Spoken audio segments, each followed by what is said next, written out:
You're listening to the Loose Screws podcast. It's about Elite Dangerous, apparently.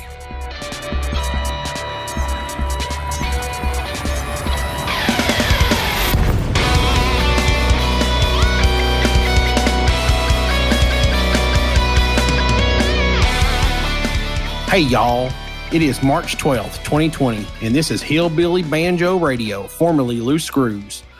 And we're here to talk about that video game Elite Dangerous. Yeehaw! I am the head redneck, tight Uncle Bubba Worsham.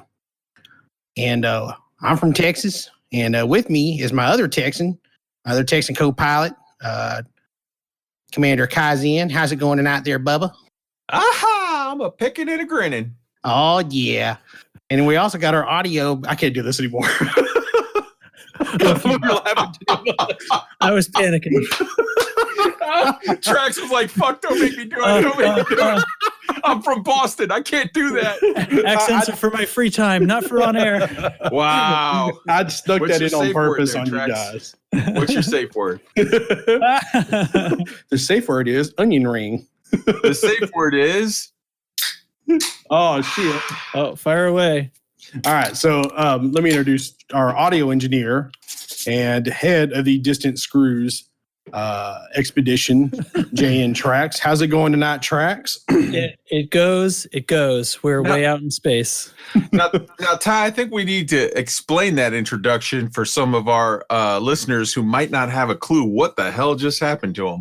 All I'm going to say is go watch or go listen to Lave Radio. That's all I'm going to say. Mm-hmm. And shout out to those guys. But if they're gonna call us hillbilly, if they're gonna call me Hillbilly Banjo, I'm gonna own it for like 4 seconds while I can actually hold it and not laugh. So When you first started, I thought, geez, he's overdoing it with the accent just a little bit, isn't he? And then I figured out what was going on. Oh boy. Oh boy.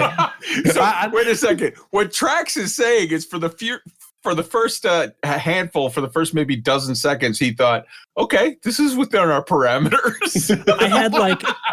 I had like maybe the first 3 seconds were like, wow, he's excited tonight. And then after that, it was like, no, that's definitely more of an accent than he usually does, isn't it? And then over the next maybe 15, I figured out what was going on. You definitely had to have had it by the time I jumped in. Well. And by the way, for the record, Ty did not tell us he was doing that. I was just like, fuck it, I'll roll with it. I was like, I had a mental bet going on. I was like, I'm trying to figure out which one of y'all was going to roll with it, and which one of y'all wasn't. And I was really betting Kai was, and Trax wasn't. I was with you by the time I said yeehaw, I was there. But it took me that whole, just so that when we're playing back the tape, everybody knows how slow I am. That yeehaw came in early, though, so you're good. All right. It felt like forever. See, if the situation was reversed, I would have been like, what the fuck are y'all doing? Is this right? Hold on. Stop the tape. Start over. Oh, shit. So, what have we been up to this week? Kai, what you been up to this week, man? Well, sir, I've got myself up to first off, work's been kicking my butt. And then secondly, I've been doing a lot of stuff on the side for our show and for some other projects that I have going on. But in between all of that, I have managed to get a little time together, and I'm up to about 69% deadly. Woo. So wow. Let us know when you're at 69. I think I'm at 60. I legit think I'm at 69 right now. I was we got that little shindig up in here. Let me, Let me. Actually, hold on. I can pull this up right now and look. I am at 69% deadly, and just to prove that it's not bullshit, right now in the screenshot channel, it's going up. Let's see here. Man, so like, what are you gonna do when you hit Triple Elite, man? What you gonna do? I'm gonna get my ass in gear because I gotta catch up to all y'all. Go on an expedition.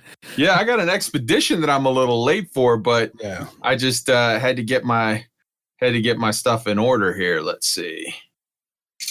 There we go. Oh, a phone screenshot. Well, I mean, I don't really You know me with computers, bro. If the game would play on his phone, he'd play on his phone. Yeah. So, Man, I'm gonna talk about what I've been doing. Then I'm gonna ask you tracks, and then we're gonna tie that into. Yeah, you got me. Yeah. Because I know what you've been doing. I'm picking up what you're putting down. Right. So, number one, I've been really swamped at work. It's been really crazy, which is weird for this time of year. Like, typically, we're not this busy this time of year. So, I don't know what the hell's going on. Just like maybe, I work for a government and maybe there's like some virus going around people are freaking out about, but I don't want to get into all that. But man, it's been just crazy stuff. But on a side note, I ordered me some VR lenses for my Rift S. And man, like when they get here, like we're gonna have to talk about them. We'll have to do like prescription a whole lenses. Yeah. Because I do wear glasses, and it drives me crazy having to wear the glasses and the headset at the same time. And I really was hoping that by now they would come out with some software that would adjust the focus in them, but it does not. Yeah, but that's not possible. Yeah, I was hoping so, though. I can hope. Yeah. No, I didn't realize you wore glasses. I've had those for at least a month now. Yeah. And anyway, yeah, they're super. Yeah. The other thing I did, and this is probably the biggest thing that I did this week, was so I took the day off yesterday because I had worked really late the night before and had to come in early on Monday. So I took the day off yesterday, and I went from Sacagawea Spaceport to Shinrarta Desra, Jameson Memorial, Shinrarta Desra, bought my pacifiers, went over to LHS 317, Northrop, hopped in my vet. I'm like, all right, I'm tired of this thing. I'm tired of this Phantom. I'm going to take my vet back. So I was like, I plotted the route back to Sacagawea. And it was 446 jumps, including using jet cones. Jet cones. Thank you. 446 jumps. Then I was like, God, well, let me just see what it's like in the Phantom. So I hopped back in the Phantom, and it was 168. Yup. And I'm like, well, guess who's taking the Phantom? The Phantom's a beautiful ship to be in. It is. It's just so balanced. I just miss my vet, guys. We'll have you back home in no time. Think of it this way. Absence will make the heart grow fonder, and when you come back, you'll be ready for your vet. Pack hounds will make the heart grow hotter. Yeah, that's exactly what I did. I signed up for pack hounds because I don't have pack hounds. I'll have pack hounds. Well, I'm going to have to figure out like a waypoint in the middle where I can be back, do the stuff I need to finish pack hounds in 4 weeks, and then go back out and finish the expedition. So I was figuring me out a day I could do all the jumping. And really, so if all you do is honk and run, and you got a good fuel scoop, you can be in system, honk, jump, honk, fuel, jump, and out of the system in a minute or less. Yeah, I bet you could. Because so you'd have a size 6 scoop in a Phantom, right? Mm-hmm. Or is it a 5? No, it's a 6. It has a 6? Yeah. It has one or two class 6 slots. I want to say it's one, but anyway. I think it's just one. But anyway, so if you kind of look at that, it's 168 minutes versus 446 minutes. So it's like 7 hours versus 3. Mm-hmm. Yeah. And then, I took a couple breaks in there, and a couple of times I actually scanned a few systems and stuff. So, but Trax, what have you been up to? Is there something going on? Well, you guys, see, there's this thing that I decided to do. So we've been out on the expedition, and it's been huge, and just tons of people. There's like 68 people or something signed up on this thing that I didn't realize anybody was going to want to come with me on. It's really been spectacular. Oh, EDSM logged me out. Hold on, everybody. I need to log in. I'm so sorry I didn't do this before this moment. Anyway, I've been out on the expedition. We did our very, very fun launch, and then I couldn't even play the game again until 7 days later, the following Tuesday. But I've been carrying on, and we did get to play a bit, and we've done 2 episodes of the stream so far. They've been really fun. They've been considerably longer than I anticipated. 69 participants right now. Wow. Yeah. Still growing. Yeah, still growing. The streams, it's taking me longer than I anticipated to get to each of these destination points where I planned on ending the episodes. Mm-hmm.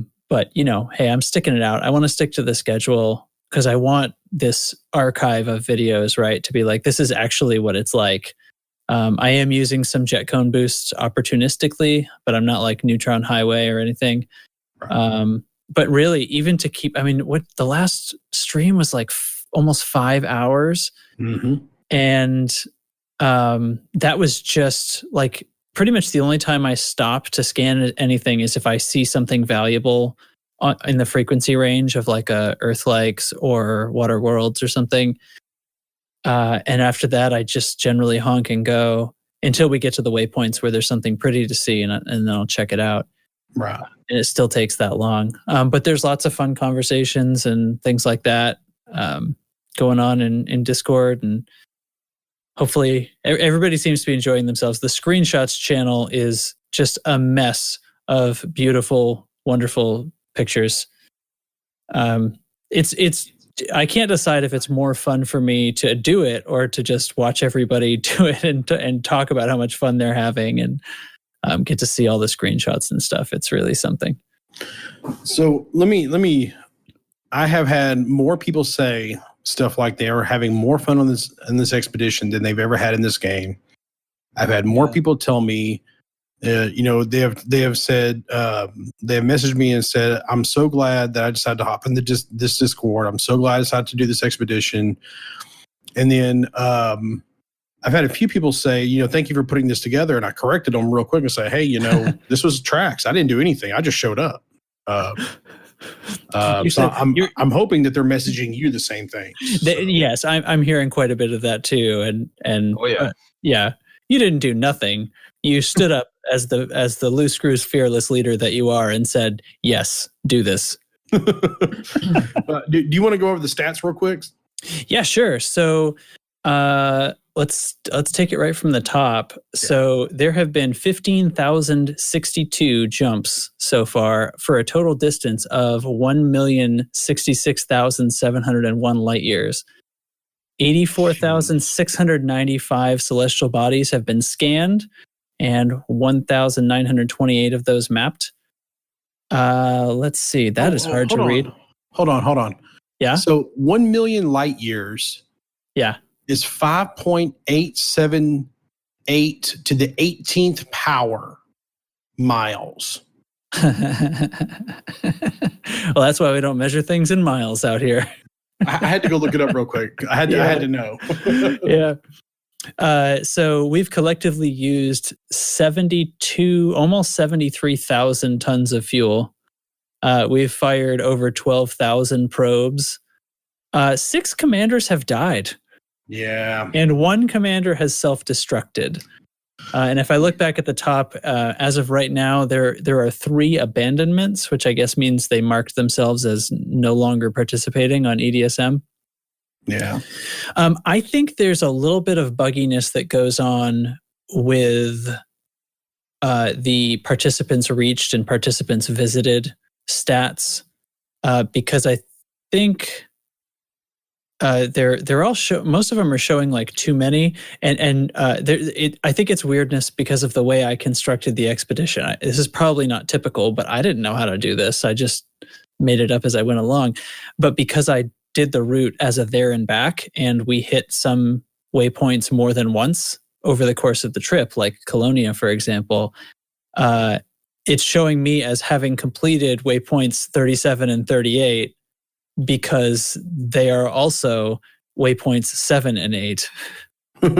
is the same system. So, yeah, I think there's a little bit of kind of bugginess as far as the percentage of commanders that have completed, but it also looks like there are a bunch of people who did not start at LHS 317, so they might not be getting the very first waypoint, but hopefully if they land there at the end, it will count it just like it counted me as having 37 and 38 done already, even though I'm not there. Yeah. So hopefully that'll all filter out as we go. So I did find out who our first death was, and Meg81 messaged me, and I do want to read this real quick.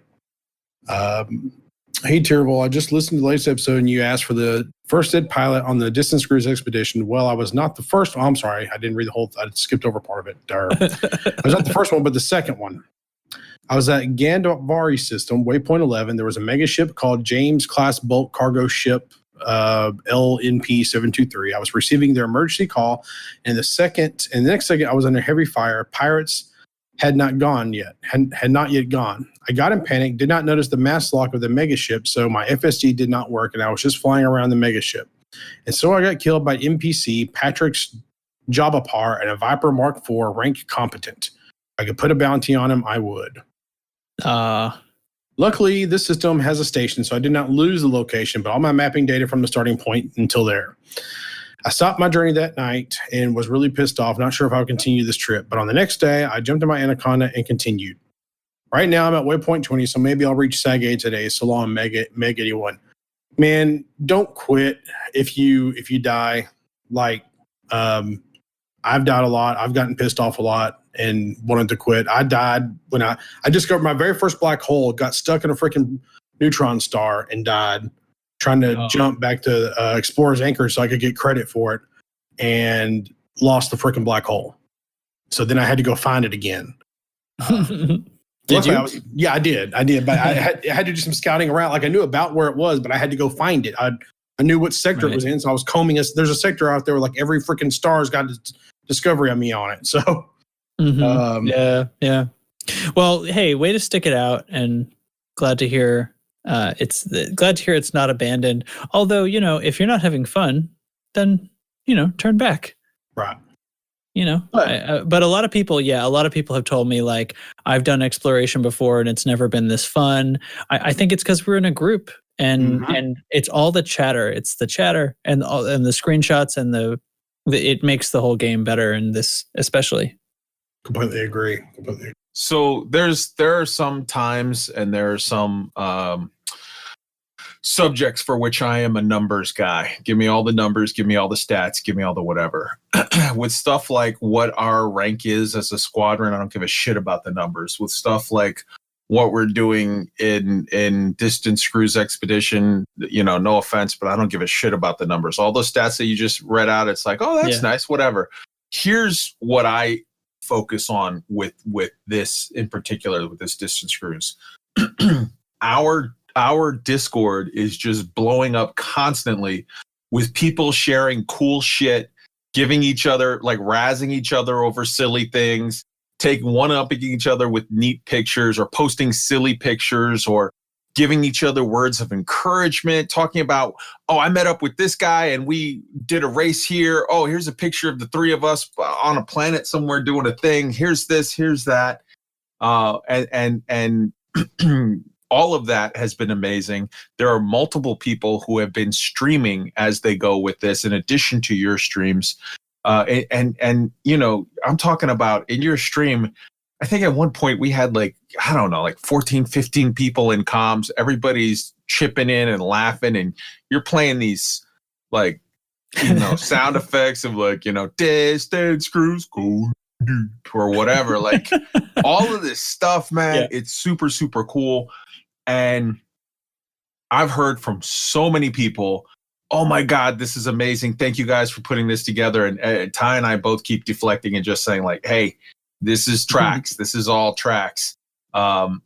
Because, we're smart. And if this turns out like, Game of Thrones, where everybody loves it for the first 6/7 of it or 7/8 of it, and then at the last 1/8 of it, everyone says it's dog shit, we're willing to make you the scapegoat. We're ready. Yeah. We'll cut that head right off. But and one last thing that I want to call out specifically, man, Dubs has been like a social butterfly on this thing. He's been doing so much stuff prepping before and then during the trip, helping people out with all kinds of stuff. And I just want to, I'm pulling this out from our feedback channel. We had a commander who wrote in to say, if you guys get a chance to give Mr. Dubs a big old call out for being a bang up good chap, please do so. He is setting up to people with some real handy plugins and super proud to be a part of this community. So helpful with people like Dubs. Like, yeah, it like legitimately.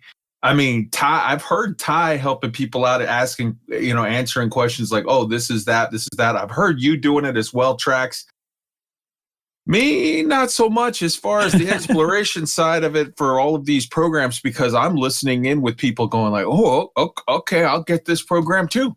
I'm just kind of like following along with stuff, but Dubs has been like huge with that, and I know Data has also been helping people out. I know Chig has as well. I know DJ Wiley has. I've heard people back and forth, and then it'll be like DJ Wiley, like Dubs will tell something to DJ Wiley, and DJ Wiley will tell it to Anna Barrick, and Anna Barrick will tell it to Lark Shadow, and it's like this is PWP, player with player at its best. So that for me is what makes this whole thing amazing.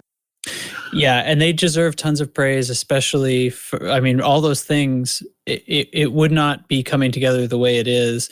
Like I kind of mentioned that first week I did a stream and then just a bunch of real life stuff happened and I didn't get back on game until it was like T-minus 1 minute to fire up the next stream 7 days later. And in those intervening days, all those people are there helping, answering questions when I can't be on Discord, and no beats were missed and no apples were dropped. I don't really know why we were carrying apples to begin with, but yeah, I started this Discord in what was it, like December, like just like 4 months ago. But yeah, I started this just 4 months ago, and when I set this up, it was me, Dravenos, and then when we turned it on and made it public, the very first person to join was Kai. Like, I swear to God, I think he was psychic. Like, he joined like within seconds of me announcing it or tweeting it out. Just seconds later, I think we tweeted it out first. I can't remember what we did now. Yo, bro, I got seconds. That ESPN. Yeah, I mean, you were in there quick, dude. It was amazing. Yeah, but it amazes me how this group has kind of come together, and there's a whole community here that I didn't even know existed. I kind of thought all the communities in Elite Danger were formed, and to kind of know that they're here now is really, honestly, a little humbling. That it all kind of started from I don't want to say me, but it all kind of started from us. It started from me, Dravenos, Kai, Trax, all of us being together and talking about it, bringing it together, and I just want to say, Trax, I know you devote a lot of your time and business to audio engineering this show to make it sound better. And I can tell you it sounds a shit ton better than the other old crap I was doing, because I didn't know what the hell I was doing. And Kai, man, I don't know of another way to say besides thank you. And like there's a bunch of things I say, thank you for doing this, thank you for doing that, thank you for doing this. And man, me and you every now and then, because we're both kind of alpha guys, we butt heads every now and then, but that's fine, that's business. That doesn't bother me. But I know for a fact that I'm in business with the right two people, and I know for a fact that this is going to go places. And I cannot thank you, Kai, enough, and I cannot thank you, Trax, enough. Ty? Yeah? You had me at hello. Shut the hell up. All right. So You I'm had done. me at hillbilly. We're done. I'm done with y'all. Fuck y'all. All right. Back to normal. Here we go. Tie Spies. So this is going to be Tie Spies / Story Time with Old Man Ty. So we kind of had to change this up a little bit, and we literally put this together while we were on air last week. When both me and Kai realized that, hey, we're like thousands of light years away from the bubble to where we can tell people to go do things. So we can't really expect people to fly back and, go find them and then fly back. That's just not real. Although I just want to say I did that. So, all for pacifiers, but whatever. Anyway, so we're kind of changing it to where we're doing Tie Spies. And when we all get back from this, we'll go back to the normal way of doing, Story Time with Old Man Ty. But last week I asked for, because up until last week, I had never seen a ringed Earth-like world. So going down the list last week, the people who found me Earth-like worlds were Mooing, Smokey Samson, God, I cannot talk, Patches McFluffy, Chig, Levi, NL Hate, PB Junkie, DJ Wiley, and Crazy Ivans. Now, Data, I'm going to give half credit to, because Lieutenant Commander Data found a ringed water world, which it's, or maybe I should give him like 3/4 credit instead of half credit, Close. Yeah, kind of close, but not 100%. So, Well, here's why Data gets full credit, because of the NASA report that I read that actually indicates that Earth was a water world that was terraformed to become an Earth-like world through volcanic activity. So the world that he took a picture of, if you just wait a couple 100 million years, my friend. Well, I'll be waiting around for that. So, So we're going to give him full credit pending that 300 million year waiting. yeah. Right on. So the person who won this week is either going to be Mooing or Smokey Samson, because both of you guys sent me messages within seconds of each other. And because I don't have the second timestamp, I just have minute timestamps. I'm not real sure which one actually won. So I'm going to give you guys both credit. And there's really nothing to win anyway. So congrats to Smokey and Mooing. So Dual winners. Yeah. Way to go, chaps. Now, I do want to call out Crazy Ivans because his screenshot of the Anaconda, the way he got kind of close to the rings and kind of hovered over them and whatnot, was really cool. However, I got to take points off for using an ugly Anaconda. You should have used a vet, sir. Right? You should be in a vet like Ty is right now. 446 jumps. That's all I'm saying. But that's exactly what he would say with regard to his Jumpaconda. But he's not in a Phantom, so I'll give him a pass. All right. Yeah. Anyway, no. That screenshot you took, Crazy Ivans, was really cool, man. I really dug that. That's all I can say about it.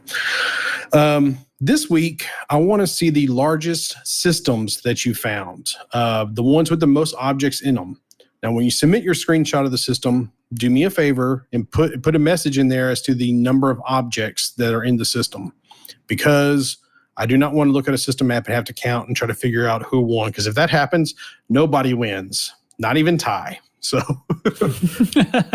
especially not Ty. And let's be honest, counting is hard for me anyway. I can only go to 20. And if the system has more than 20, I'm out of fingers and toes, y'all. So And then I'm just you got to gonna move on to send him a honky picture. donks. I'm just going to send him a picture of the Sol system and put 957 bodies. Yeah. So, kind of for the lore story time, and I probably should have done this sooner, back when we were having all the Galnet discussions. I wanted to kind of talk about just a little bit of the history of Galnet. So, what is Galnet? Galnet is a galactic data network and information aggregator owned by the Pilots Federation. It has a monopoly on market information, galactic news, and communication systems for ships and stations. It provides the latest information on important galactic news and ranks powers with the galactic power standing. Systems are fitted as standard on nearly all independent ships and even some militaries. So the Pilots Federation derives the bulk of its wealth from the Galnet data network. So when you actually sell exploration data, you're actually paying the Pilots Federation is what it, I mean, not initially, but you're paying, ultimately that's who you're paying. Originally, it was a system of ship bounty and star chart data, but it evolved into an interstellar aggregator of market information and galactic news. By 3300, the year the game was released, the Pilots Federation was not only the dominant provider of this information, it's also the main manufacturer of the hardware and software serving this data.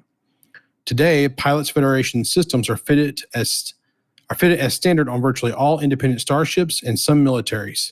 Thus, the Pilots Federation's Galnet system has a monopoly on all shipboard and station embedded systems. The trusted nature and politically neutral stance of the Pilots Federation means there's little resistance to it. Over the centuries, this allowed the Pilots Federation to grow into one of the dominant financial superpowers of the galaxy. So let's think about this for just a minute. What this is the internet. This is all of the 3300 internet that you can get, and it's basically provided by Google, because one big company decided to make it as the big thing. The Pilots Federation is a company effectively, and they are basically in control of it. It'd be like if Google, God, I'm old. It'd be like if Google bought all of the internet and said, this is all the internet you're going to get. So it's almost like a communist regime. If you look at like China nowadays, or even North Korea, where they directly control all the internet and stuff. It's kind of interesting how they have like just a complete monopoly there. They're even inside of military things. That's kind of interesting. Kind of look at it like ultimately a corporation has control over all of the military and the independent things that are out there. So ultimately, that to me means the Pilots Federation is in control, which clearly means that we're all just puppets. We're all just puppets. We've been just going along with it the whole time. I went way off on a damn tinfoil hat there, guys. Sorry. Yeah, man. I was like, wow. I want to talk to his weed guy. Shit. I want to talk to my weed guy too. Wow. No, I don't have a weed guy. Anyway.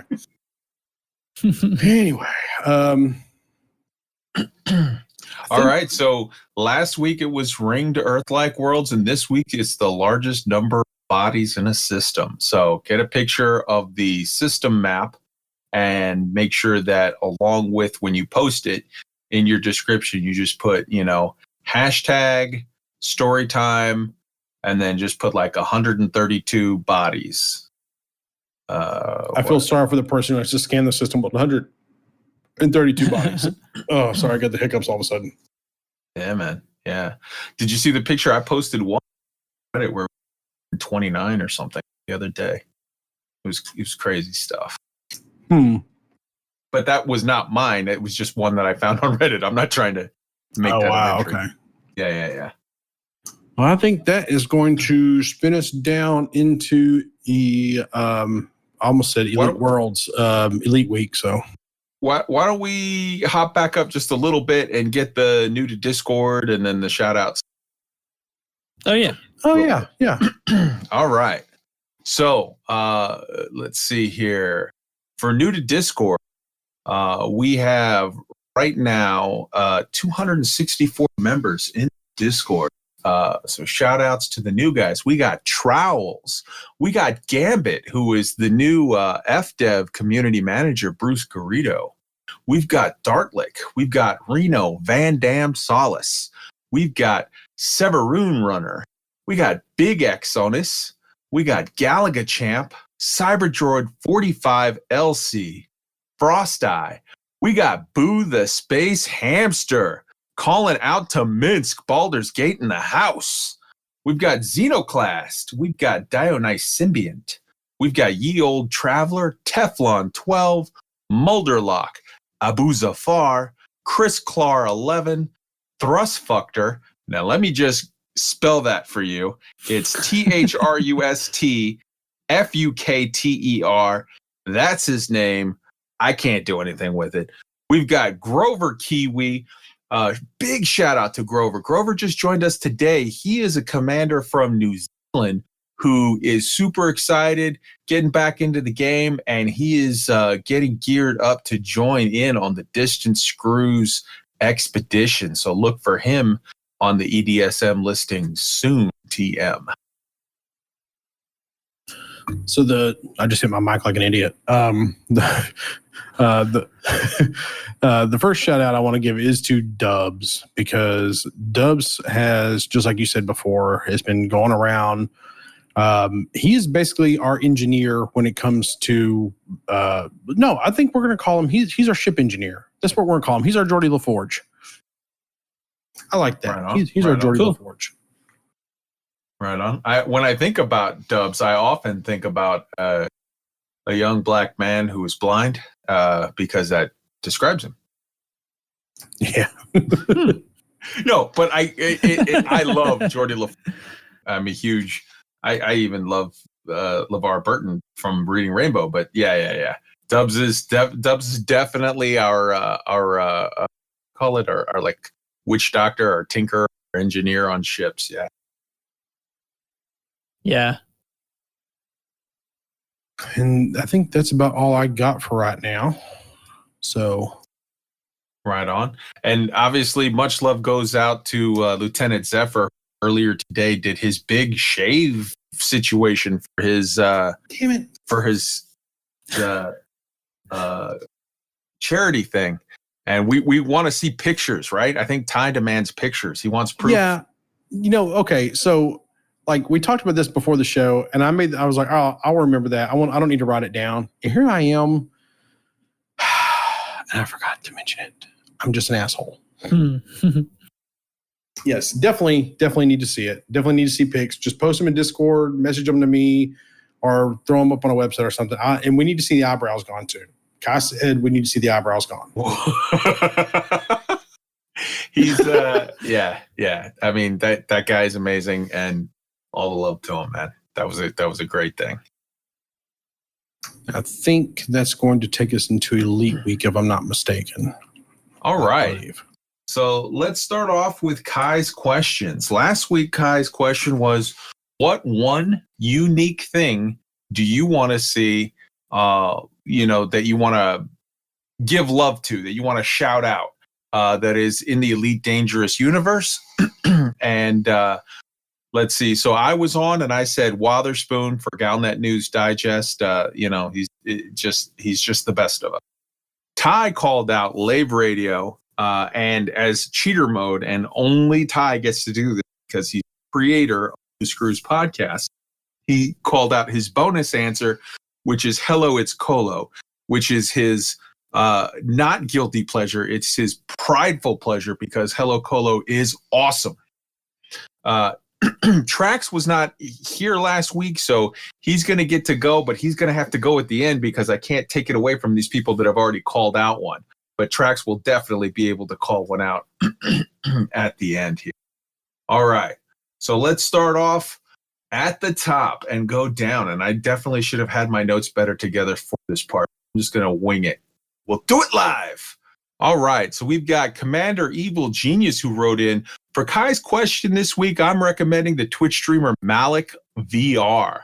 One of the most knowledgeable streamers I've seen from the game and its lore. Also one that's got to tour the Frontier offices. He streams in VR, goes off on whiteboard explanations for things, and generally is enjoyable to watch. By far the most recommended Twitch streamer for Elite. Check him out. Twitch.tv/Malik_VR. Love Malik VR. Love the whole googly eyes on the front of his Oculus. And I know why Commander Evil Genius is linking him, because he is the big proponent on the, we are the aggressors. We are the ones that are causing the problem with the Thargoids. And many, many people agree with that theory. I know Ty does. I do as well. Malik VR, great stuff. Oh, yeah. Big Daddy GXX55 wrote in to say, the very first time of my hearing about this game called Elite Dangerous was from a YouTube black hole I was in late one. Scrolling down and came across a video from Obsidian Ant. Great stuff from him. YouTube.com/user/Obsidian Ant. Obsidian Ant, one of the absolute best. Go check him out. Much love to Obsidian Ant. Commander Burr wrote in, one of my favorite streamers, wrote in to say, for me, the first thing I thought of is this video by Vindicator Jones. In combat sims in general, I've always been a close air support guy, defaulting to A-10s, Harriers, gunships of various flavors, and this video was a massive light bulb moment for me and made me suddenly realize that Elite Dangerous, what Elite Dangerous could be. Also, Vindicator Jones is a great video maker, parentheses, he's apparently working on some new Elite stuff, parentheses for me, you've got more to hear on that soon, and I just really like his style. But this video has been constantly on my watch later list on YouTube since it was first released in 2016, and I still go back to it even now, watch it over and over. That's Vindicator Jones, Elite Dangerous, Ground Assault, and Settlement Infiltration. Amazing stuff. Vindicator Jones is so great, and we are happy that he is coming back.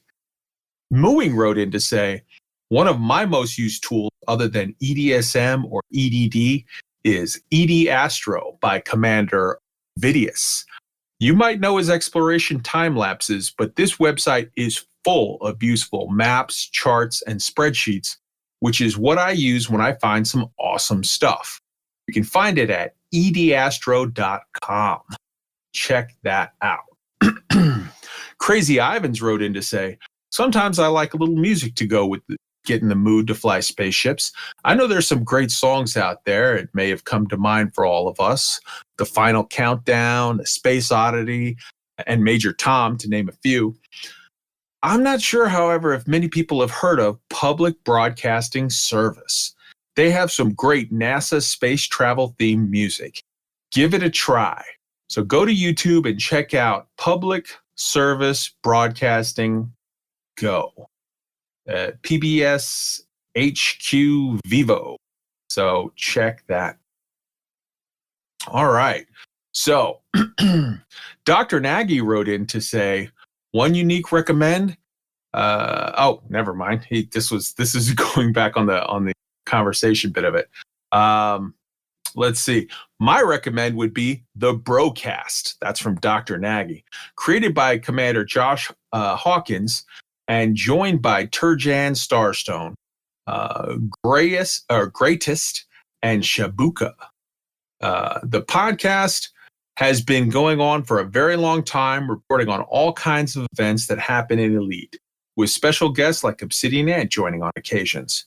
Currently, the podcast is on hold with Josh's family life picking up, and Commander Ascorbius sometimes fills the gap in with his Muppetry streams. It's always fun listening to these guys and even doing stuff with them, as they are rather inclusive. Not only have they been playing Elite during the podcast, but sometimes also other space games, including but not limited to Star Citizen, Kerbal Space Program, Hellion, Astroneer, No Man's Sky, an absolutely hilarious session of Human Fall Flat. Definitely binge watch material. Also, the Broadcast crew has a cameo in Premonition. So that is awesome. Look into that. Let's see here. Commander Edelweiss of Radio writes in to say, am I allowed to kick the Sag-Eye podcast into the running? It's got a great variety of stories and is brilliantly recorded and edited. That is amazing, and it is absolutely correct. Don't you work for them a little bit?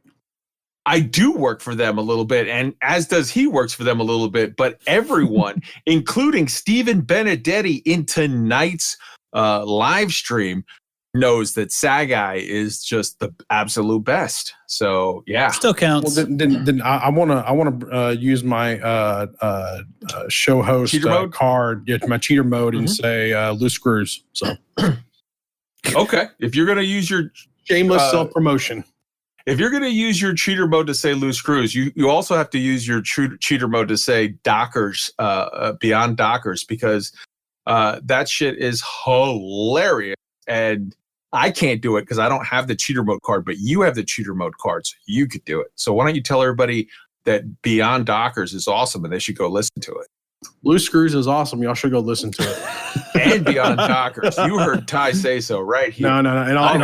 In all seriousness, I really like Beyond Dockers, and I am well behind on that because I was late to the party on that, but I really like it. So, oh yeah, good stuff. Well, you got to go see May Swallows Stiffy. I don't know what that means. You're gonna have to check it out. Let's see here. From Commander Reenies, she wrote in. For me, it's got to be SPVFA, but specifically their Facebook page. When Facebook is kind of so irrelevant nowadays and full of salt and bad news, that feed keeps me inspired on what we can see in our shared universe. Some of the guys on there are just jaw-droppingly good. Big old heart from Commander Rainey. She is right. Anna Barrick wrote in to say, I would recommend Coriolis.io for the sheer amount of effort gone into making an offline tool far superior than the in-game fitting windows. So Coriolis, for anybody who doesn't know yet, it's literally you can go in there and you can pick any ship type and you can pick all of the different possible variations of modules or weaponry or what have you, change everything out and see how it would work, if it would work, how you're doing on power consumption, if you can boost, what your speed would be, what your range would be, what your max min jump distances would be. It just tells you absolutely everything. It is great stuff. NL Hate wrote in to say that he was calling out the Level 11 Discord. That is Commander Exegius's player group Discord. It is phenomenal and you should go check it out. tinyurl.com/level 11 Discord. I'm going to do that again so I don't do it wrong. tinyurl.com/level 11 Discord with no spaces in that. Go check it out. Level 11 for whenever you need to learn something fast and in a hurry. Fast and in a hurry. So that's extra. Go ahead.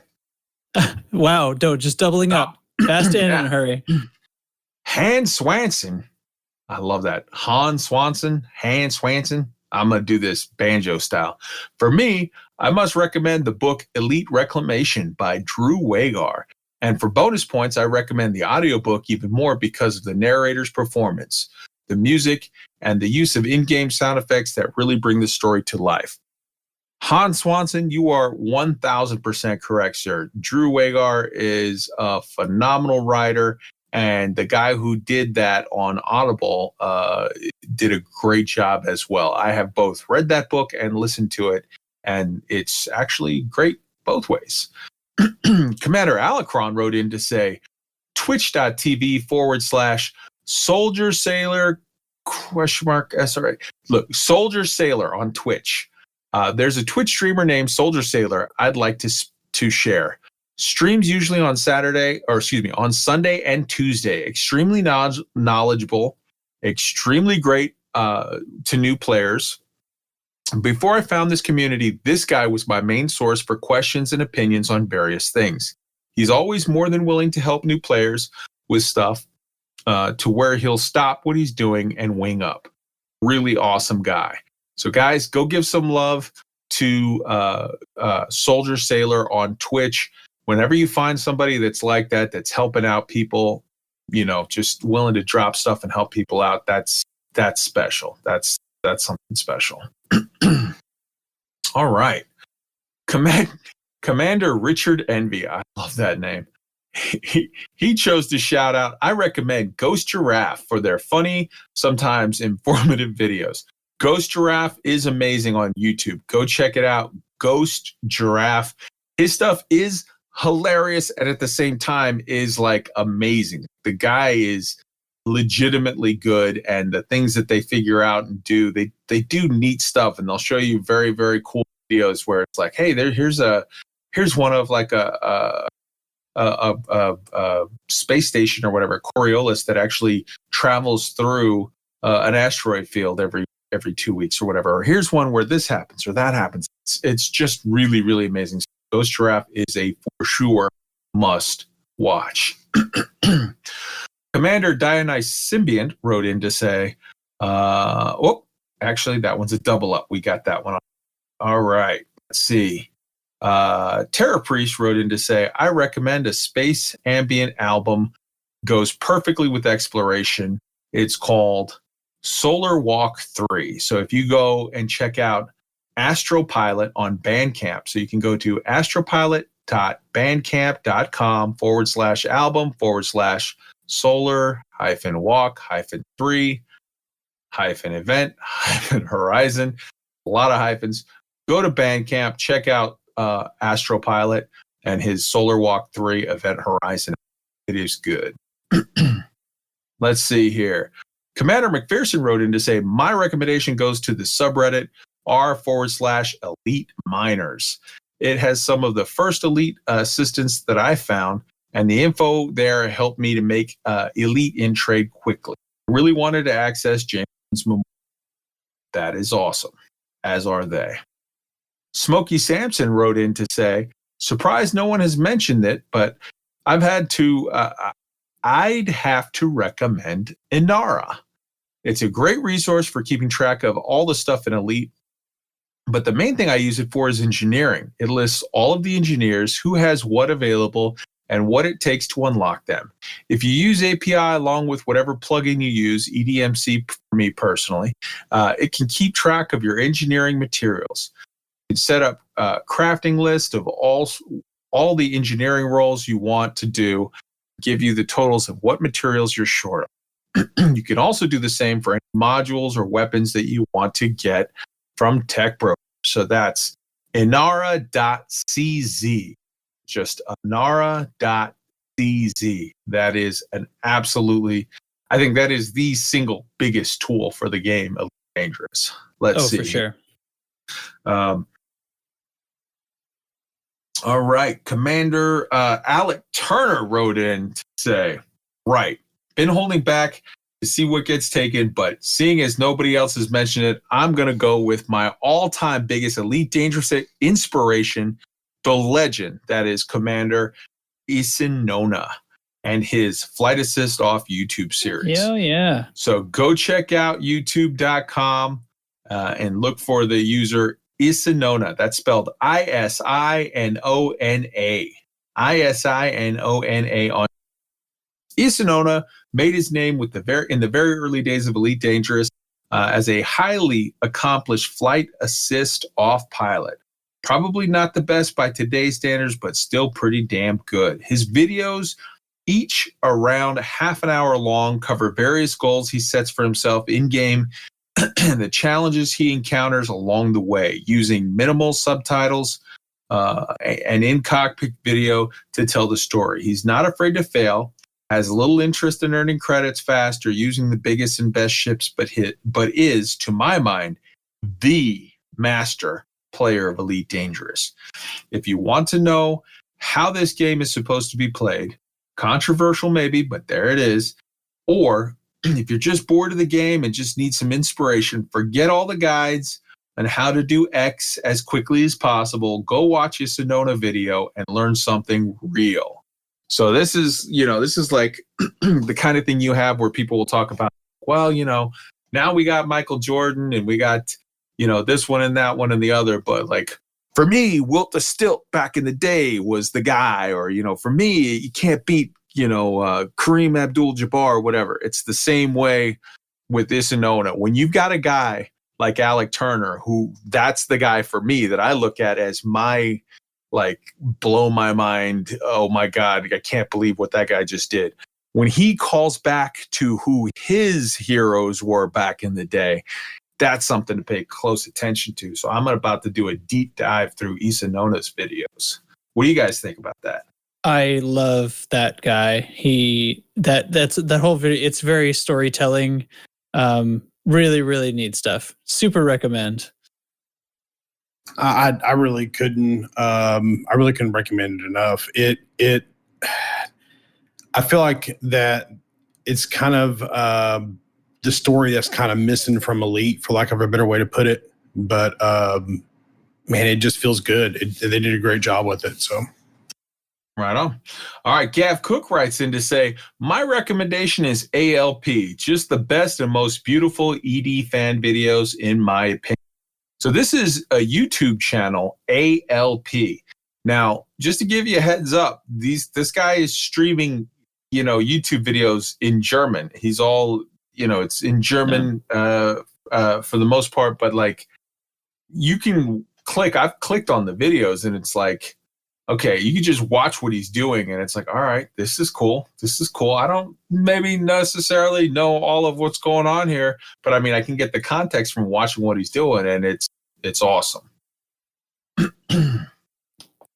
All right. So that brings us to the end of, let me pull this up. That brings us to the end of Kai's question from last week. And you know what? Did you want me to say one then? Yes, absolutely. Go ahead and call out what your thing is, and it can't be one that was used, so it has to be right new. Because somebody definitely already took mine. I was definitely going to say Isanona, but Alec Turner took mine, so that means I'm going to have to recommend Alec Turner.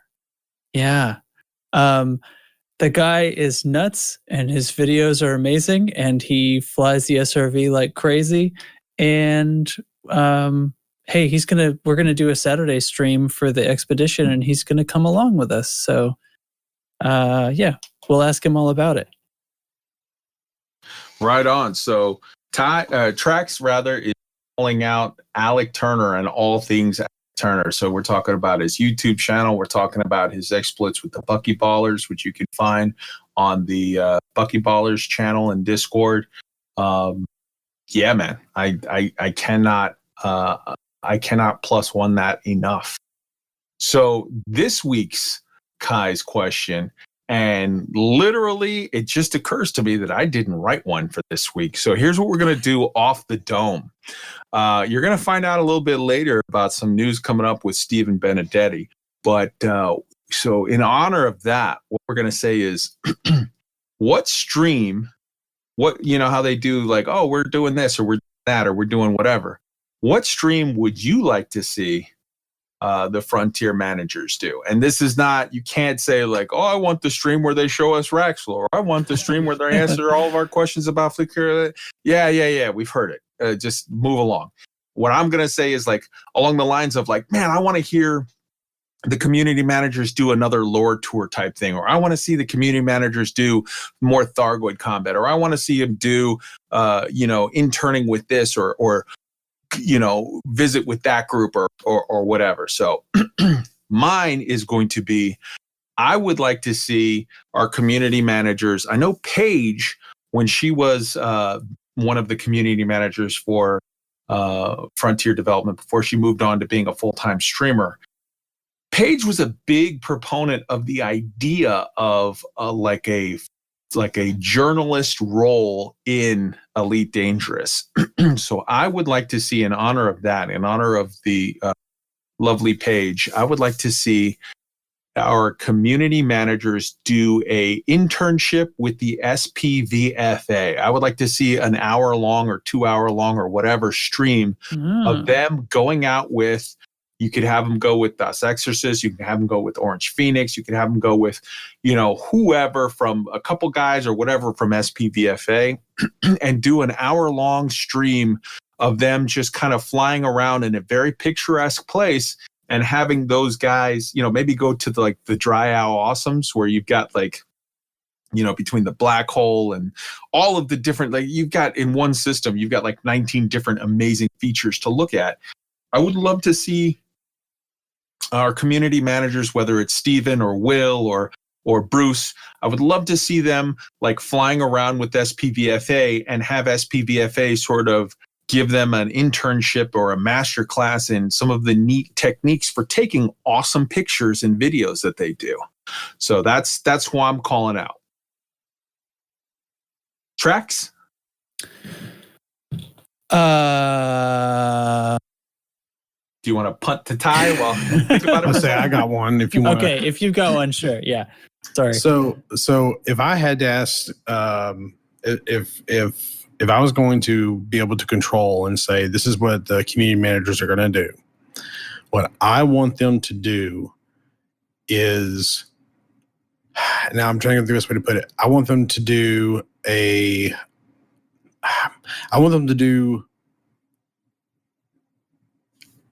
CQC, but I don't want them to be in CQC. I want them to do a true CQC tournament, like an actual esports style CQC tournament.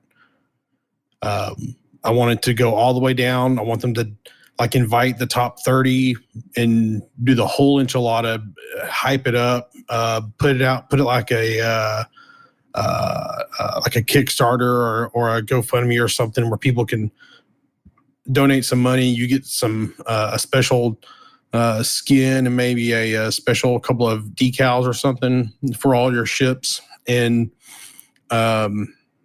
it's a full-blown CQC arena esports style tournament.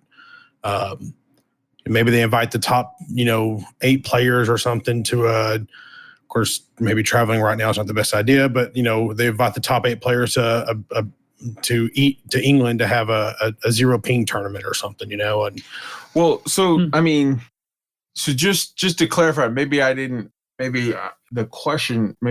say it right or whatever, but I just want to clarify.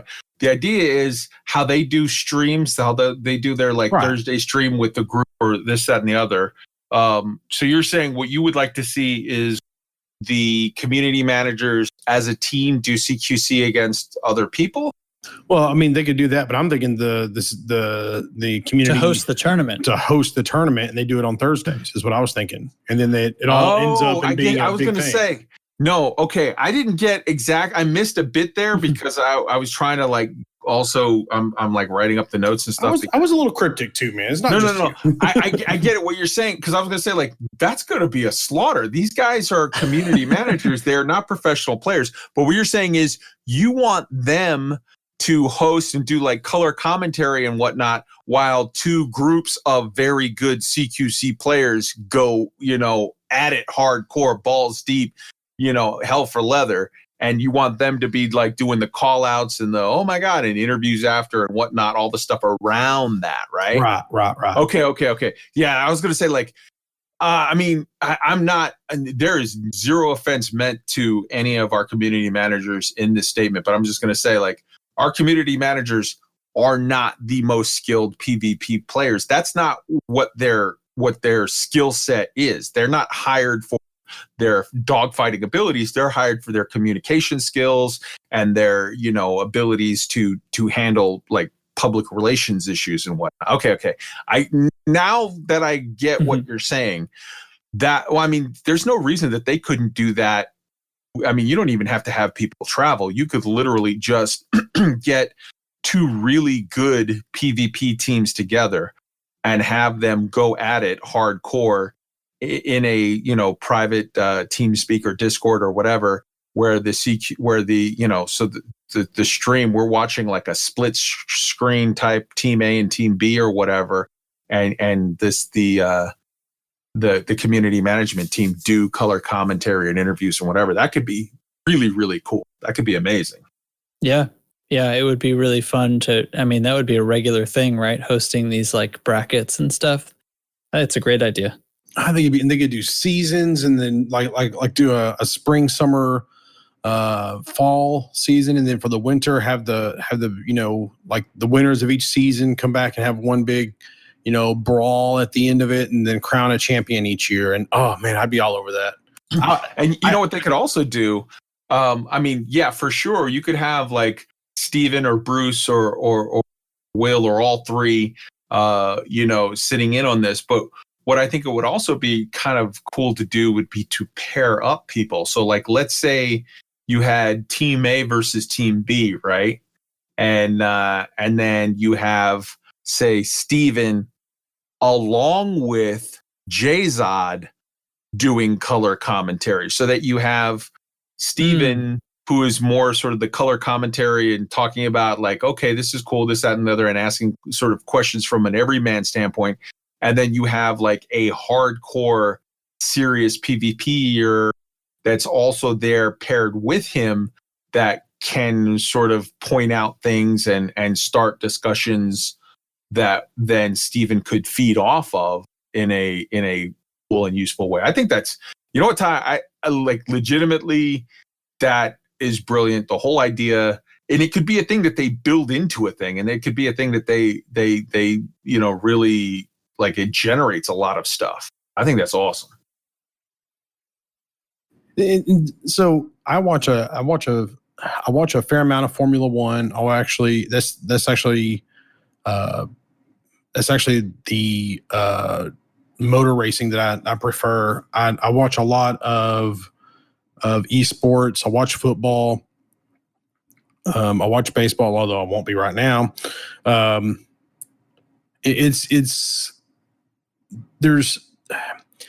I spend $60 every year to watch all of the BlizzCon tournaments because I love watching the StarCraft stuff. I love watching that stuff. There's something amazing about watching Heroes of the Storm and watching StarCraft. And I'm not really into the first-person stuff, but I've really gotten to Overwatch recently, watching the tournaments. Now, I'm not really big on playing the games, but I really enjoy watching them. They're fun to watch. And it stirs a lot of interest in your game when you have a tournament around it like that. And yeah, we might be able to, it might be Musketeer every single year that wins, but eventually someone's going to beat him. And this happens because someone beats someone there was the StarCraft champion was the same guy. I can't think of his name right now. Was the same Korean guy for about 4 years straight. And eventually somebody beat him. Because it'll happen, and I really like.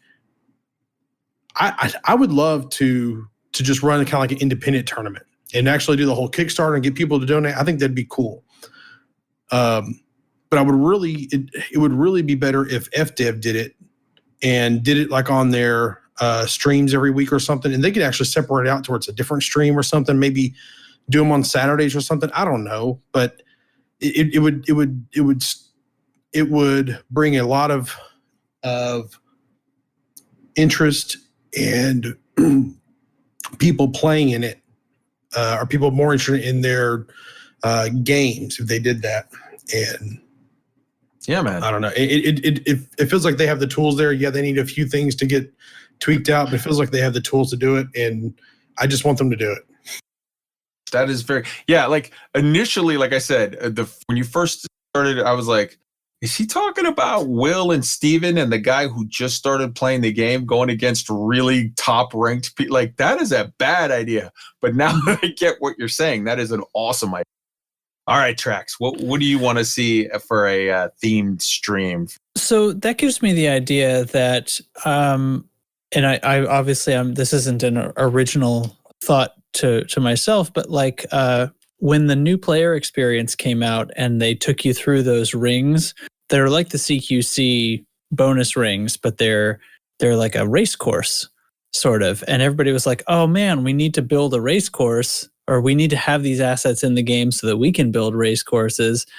I think, that having a series of races, like embracing all of that, like a CQC tournament, like Ty was saying, a race tournament, like build courses, maybe feature people who are working on building them if this becomes something that we can sort of mess with and work with on our own, and sort of like, I don't know if base building would include that, right? Like being able to put those ring assets in there.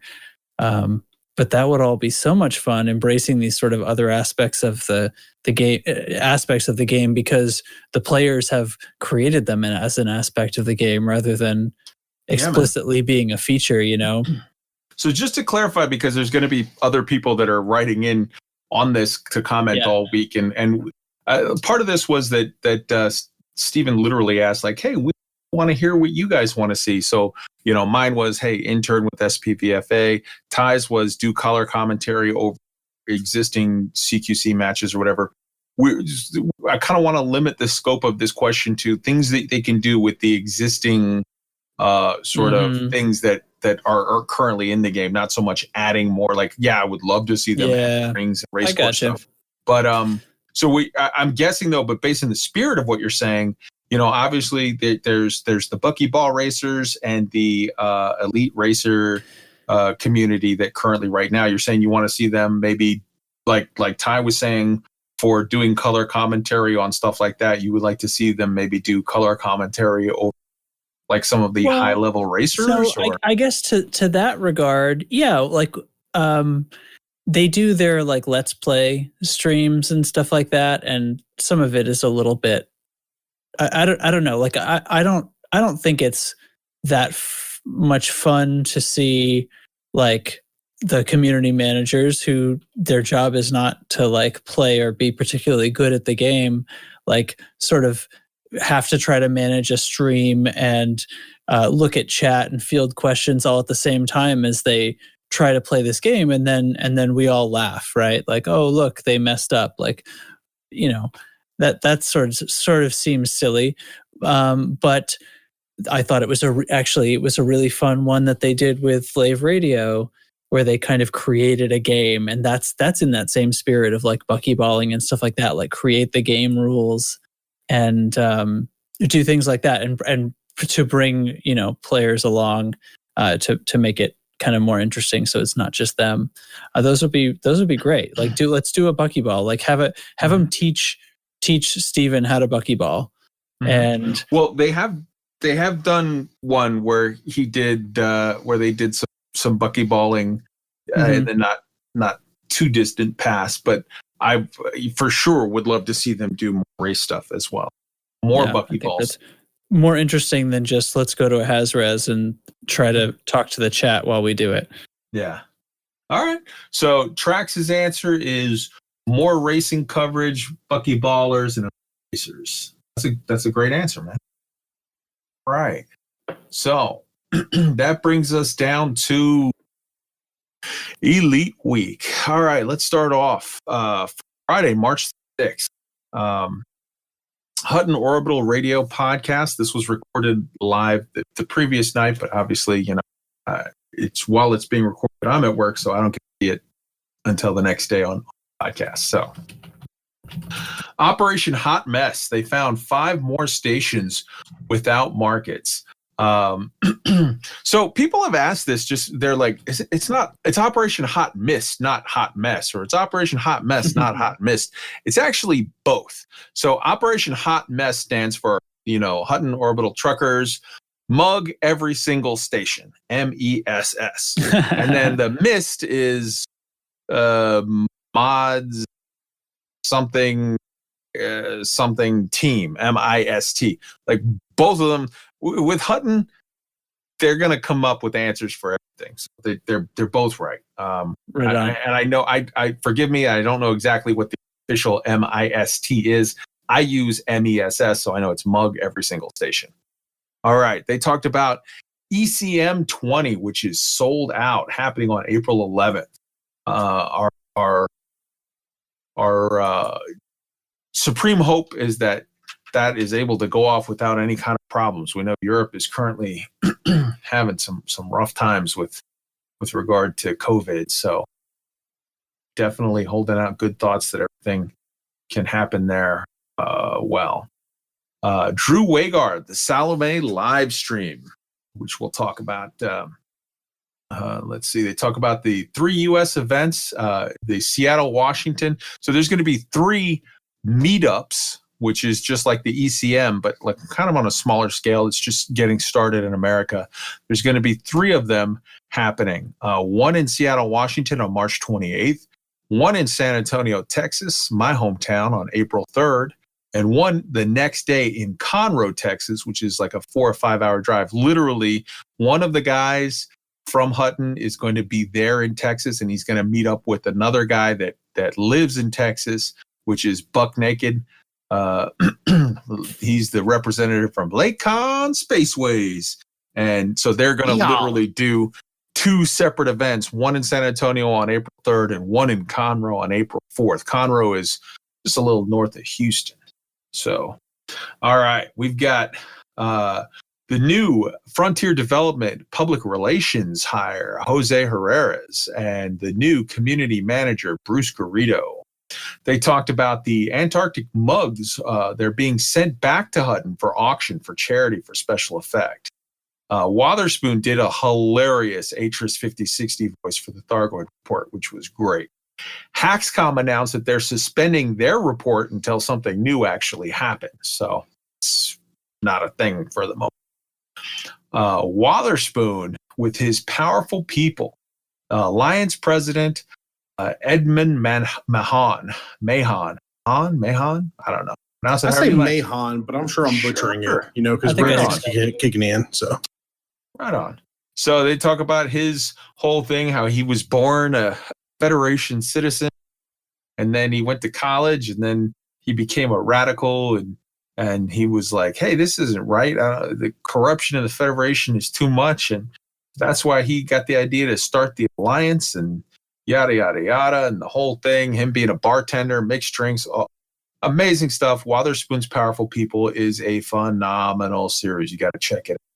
So you can check all of this out on YouTube. You can check out, on Twitch, twitch.tv /Hutton or Truckers. All of their information is up there. As always, go get their podcast, get their stuff. Good.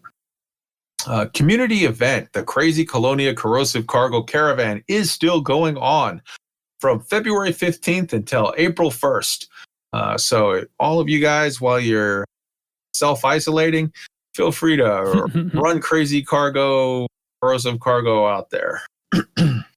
This week, the Fuel Rats passed up their 70,000th rescue. And I've got an actual thing where you can put their statistics and see. As of yesterday, when I looked, they were at like 70,006 or something. Like, they are amazing. Congrats. Big props to the Fuel Rats for all they do. All right.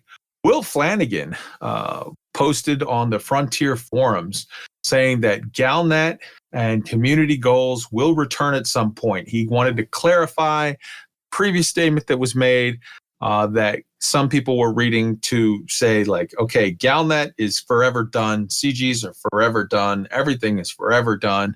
And he's saying, no. Just to clarify, it's no further whatever at this time. They will come back when it's appropriate. It will happen, whatever. Guys, this is one of our discussion topics. What do you guys want to weigh in on this? Yeah, I mean, I thought the phrasing "at this time," I thought that was extremely confusing. Even that kind of clarification, like that doesn't sound like that's what you would say if the plan is to have it come back later. We have no plans at this time means we have no plans. Obviously, like, if we change the plans later, I don't know. So I don't know. I felt like that was very confusing messaging. It frightened me. Like, I totally agreed with what was being said, like on Lave and stuff, about how that it seemed like the message they were trying to convey was, this isn't coming back. Now I'm convinced now that they did mean this is all on hold until the big changes that are changing the game come into effect and change the game. But that I don't think that was clear from what they said. I think it was sloppy. Yeah, it was. Unfortunately. So it's unfortunate. They're in an awkward position where they're trying so hard to manage expectations that sometimes you can manage them too well. You can manage them into the ground, and then everyone's like, okay, well, then I guess everything's done. And it's like, they're in a damned if you do, damned if you don't spot, where it's like, if you say anything that gives anyone the slightest spark of hope, then, people are going to twist it and say, you promised us this, that, and the other. But if you, at the same time, if you just crush all hope out of people, then people are like, you're making us quit, whatever. So it's like, but they did clarify. So it's, it is for sure. Galnet and CGs will be back when it's when the it's right time for them to be back. Yeah, And like that right there, that would have been a fine way to say it, you know? So anyway, that's what I Papa thought. Ty, your thoughts?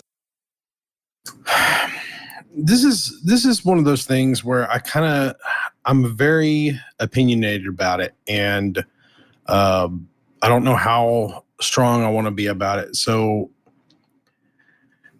okay, here's the deal. Right now, they are in a situation where they are trying to keep everything together. They're trying to keep the community of Elite Dangerous together, to keep them from jumping to other games, to keep them from being interested too much in other games, to where when their 2020 update is announced, they have good sales. And that's a difficult thing to do when you're not providing information. And they're in a situation where they cannot win because no matter what happens, they can't release information because everything that's going to happen, they've already released. We know about fleet carriers. We kind of know what's going to happen with them. Maybe. The leak that took place honestly screwed up more than we will probably ever know. And it really hurt everything. And I think that if we hadn't had the leak, I think that if we hadn't had all of the all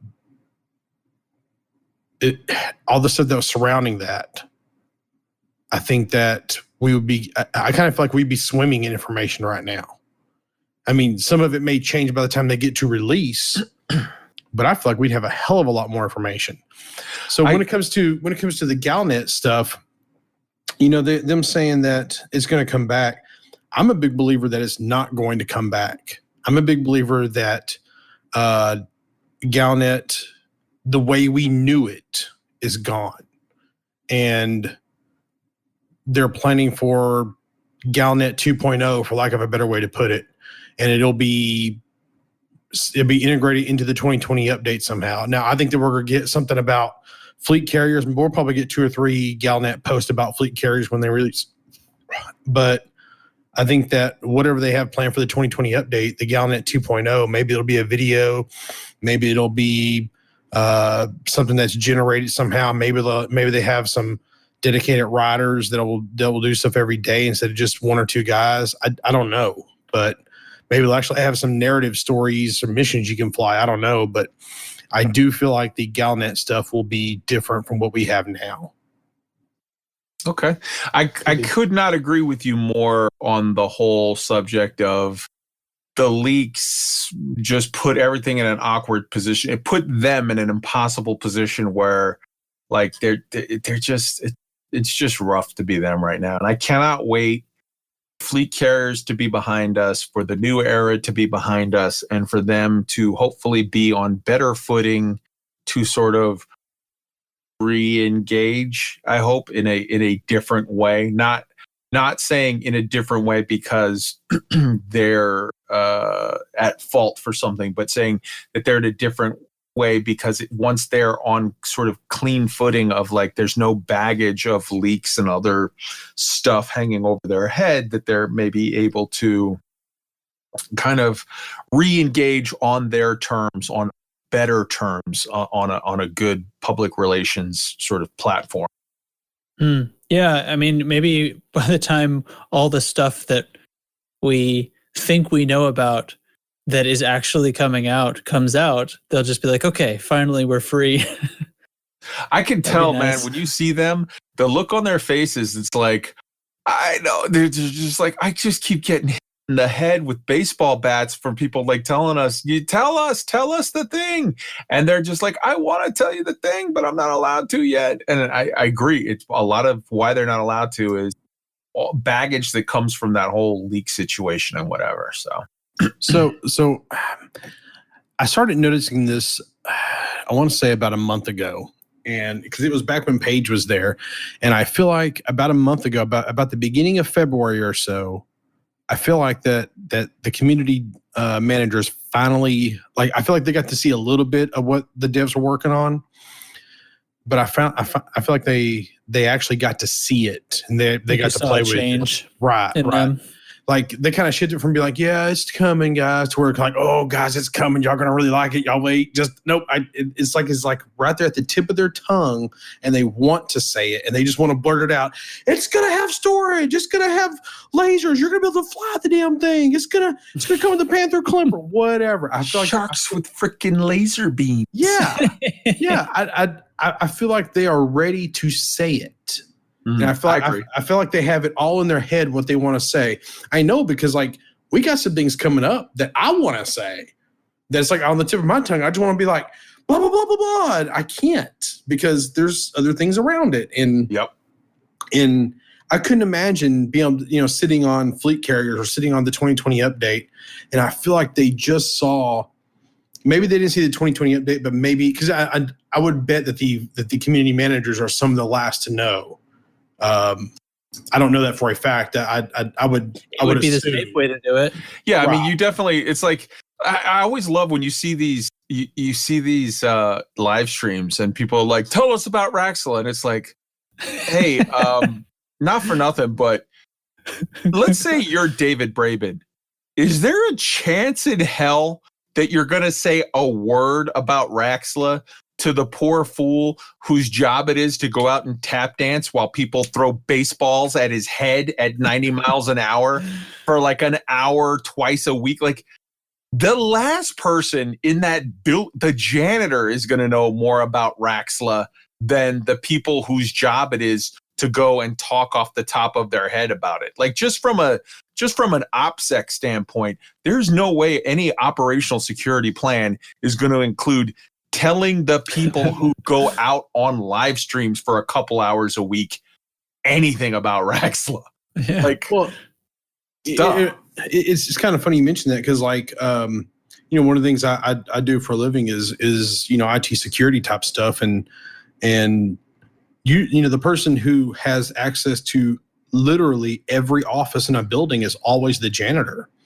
And if you can get janitor credentials, I mean, that's you typically have access to every single office because what does the janitor do after everybody leaves at night? Goes and empties the trash. And they're the ones who always have all the keys. They're the ones who always have all the key cards to get in everywhere. And no one ever thinks about it. And the worst part is these guys are some of the lowest paid guys out there. So, like if speaking of security risks. Yeah. So like if you're trying to break into something, first thing you're going to do is go try to steal some janitor credentials because that's a really by the janitor. You mentioned how low they're anyway. Yeah, Senor, I am the best spy. I am 007 Jaime Bond. But yeah, I just think that I feel like they just now got to see it, and I feel like that they're waiting to tell. I feel like they want to tell us everything, and hopefully they'll be the ones who are allowed to. Yeah, see, that's what kind of worries me is like I kind of worry that like the ones who've been for lack of a better term towing the line this whole time, trying to keep us all interested, trying to keep us all engaged with their game. They're not going to be the ones that's going to be able to tell us all the cool stuff. And I feel like they're going to be like, well, we're going to welcome, developer, so-and-so. We're going to welcome David Braben, and he's going to be the one to introduce it. And it's almost like they kind of steal the thunder a little bit. And that's a little sad. I kind of see that, but I kind of just like if they brought in David Braben to announce stuff, first off, I think it's going to be the community team that's announcing. But if they brought in devs, that would be awesome because Steven and Will and Bruce are going to be right there, arm in arm. And once this is the way these things go, man. If you listen to the live stream today, it's like every 5 minutes at the most, Steven had to go back and say, no, fleet carriers, because new people keep jumping in. So even if it's David Braben that's actually making the big announcement at one point, I guarantee you that it's going to be every 5 minutes for every live stream for the next 3 weeks. It'll still be like, hey, tell us about fleet carriers. And once their hands are untied, you're going to see the sheer joy and glee on their faces when they're like, let me tell you about fleet carriers. It's got this. It's got that. There's a coffee maker over there. We got everything. They're going to be so happy. Yeah, I Surely. really think so. I really think that. I really think that it's going to be. I think that goes with Galnet, whatever that becomes, or if it's the same thing. I really think it's going to be, whatever that they're working on when they can finally start talking about it. I feel like it's just going to be like. I feel like that's going to be information overload. I feel like whatever they announce in, a 3-hour thing will be something we are able to dissect and talk about for 6 months before we actually get it. So. Yeah, good stuff to come. All right, so moving along here, we got the Drew Wagar live stream, the meta of Salome in Elite Dangerous. He talks about the whole thing from top to bottom. First off, Kahina Loren was actually based on Lady Mary Crawley from Downton Abbey. He wanted her to be sort of, if you notice from those people that watched Downton back in the day, like she was sort of a very polarizing. She was like very likable, but at the same time, very finicky and very sort of not likable early on. And then she went through some incredible hardships that made her very, very lovable, like by the end of the series. But at the beginning of the series, there was a lot there to not like. And he did that on purpose. He did not want her to be universally loved. He wanted her to be loved by many, especially so, she's an Imperial. She is, sort of very clipped and very she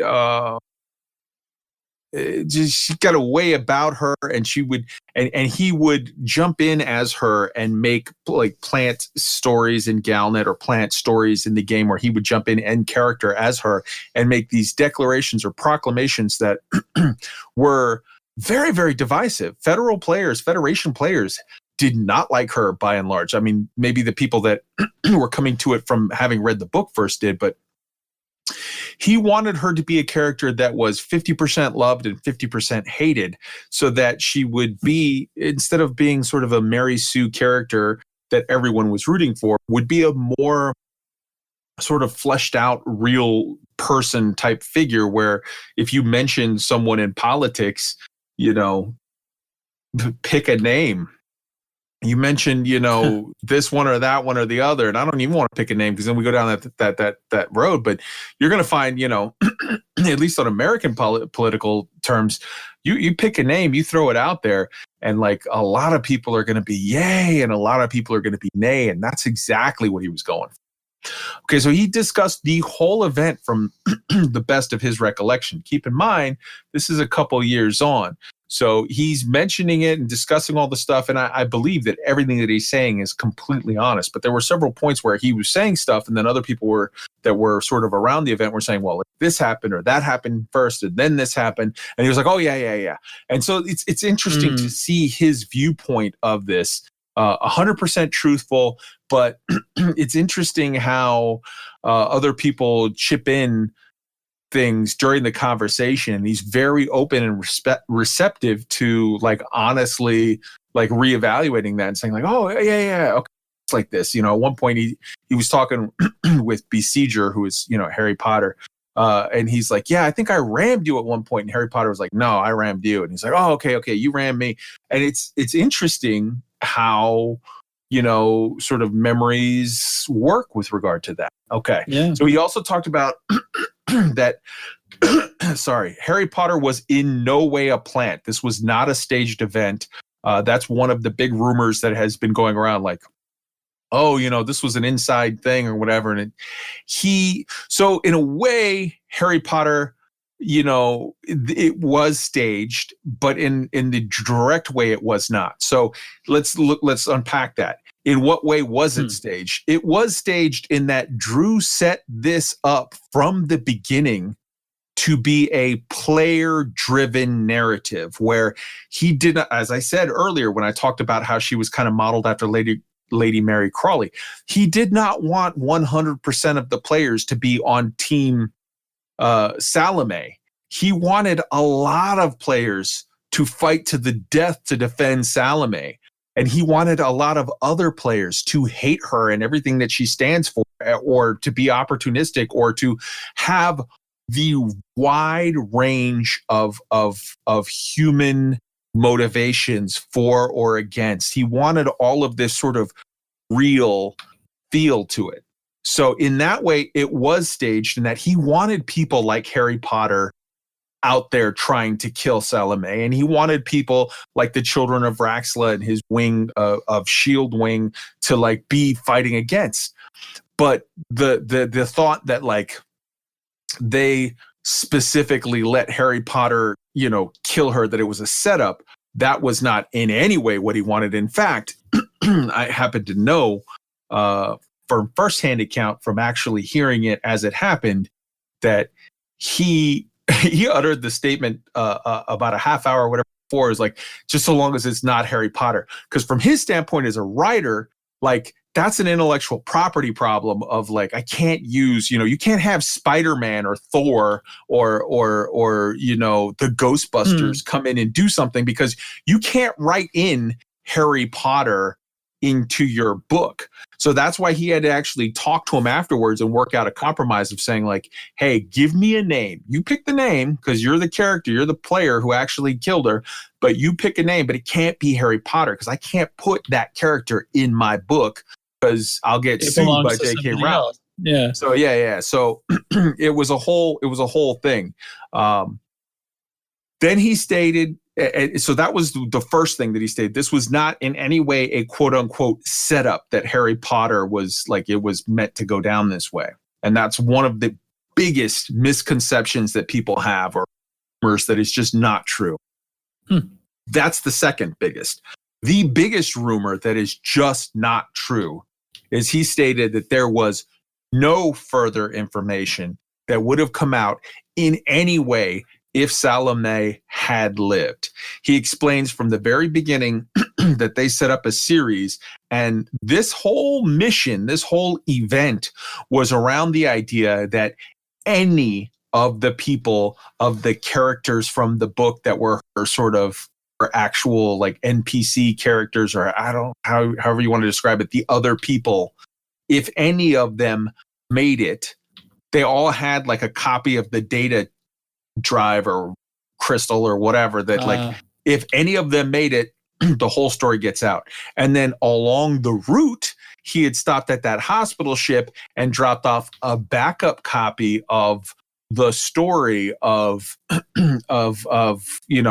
So you can actually go there now to the hospital ship and hear the story where she's like, if you're hearing this, that means I've died. I'm leaving this as a backup, blah, blah, blah, blah, blah. But it's the whole actual story. So the mission was a complete success, because I think of all of them, every last one of them made it except for Salome. So like out of the like 5 people that could have met mission success conditions, 4 out of the 5 made it. So mission success occurred.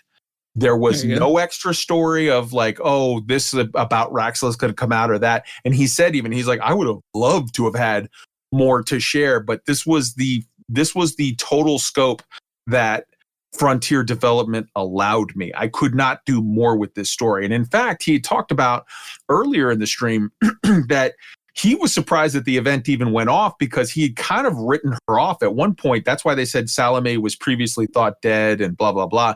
He sort of wrote her off in a Galnet article because it was a thing where it was like, yeah, I don't think they're going to let me do anything else with her, so I'll just write her off. And then he got a surprise, message from Frontier saying like, hey, come have lunch. We want to talk to you about a book idea.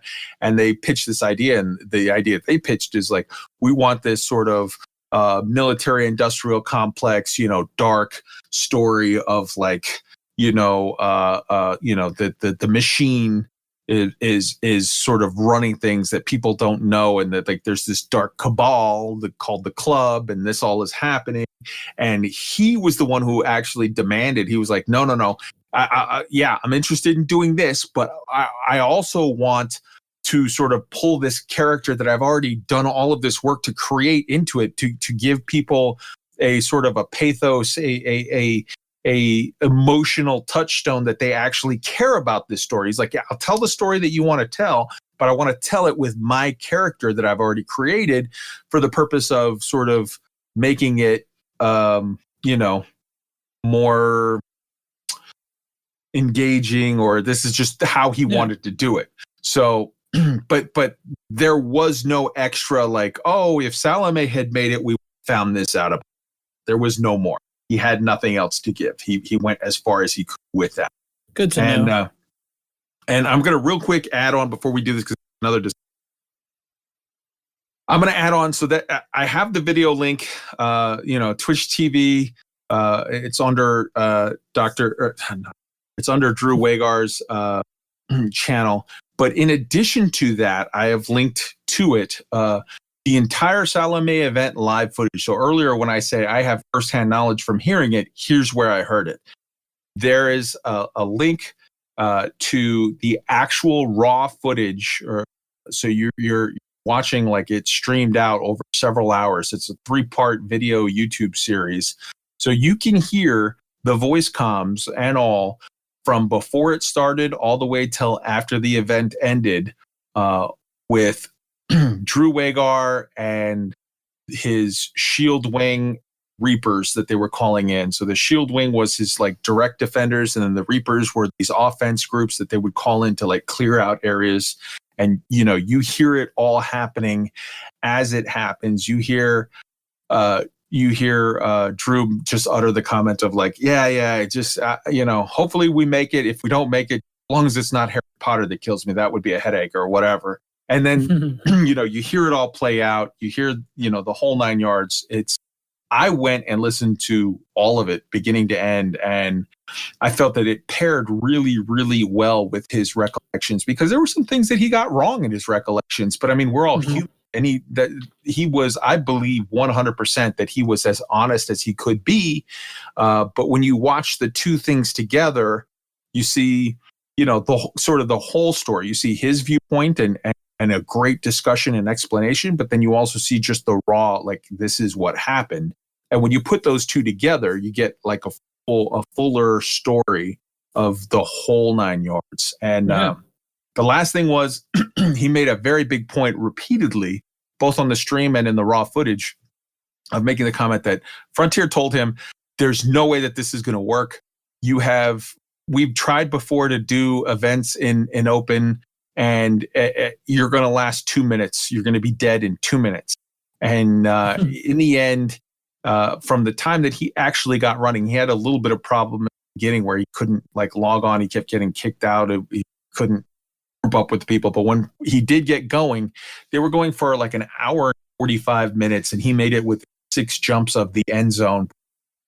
He finally had sort of an ill-fated situation where he jumped and it de-instanced him or whatever from the other group, so that they just were stuck. And the video footage that I have from within his Shield Wing, it was excruciating, because you hear him doing the commentary, he says it in his own stream. He screwed up. He panicked a little. He was also tired. He was stressed and whatever. He didn't make sort of the optimal choices of that PvP engagement that he, sort of could have possibly made to survive.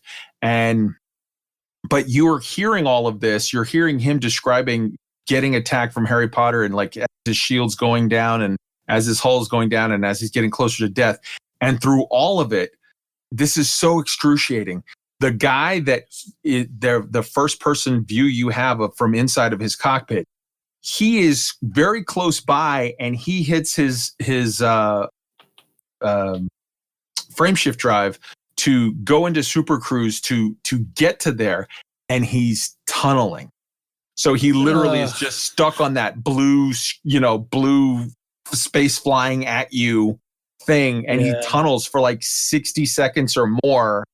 And he's like, I'm right there. I'm coming. I'll be there in 2 seconds. I'm going to defend you. And tunneling and he's like, I'm tunneling. And he just gets stuck, and it's like, it's heartbreaking. And the last thing, because I've covered a lot with this, Drew said that at the end, looking back on it, there were the way that people were so affected and the way that it all ended up playing out.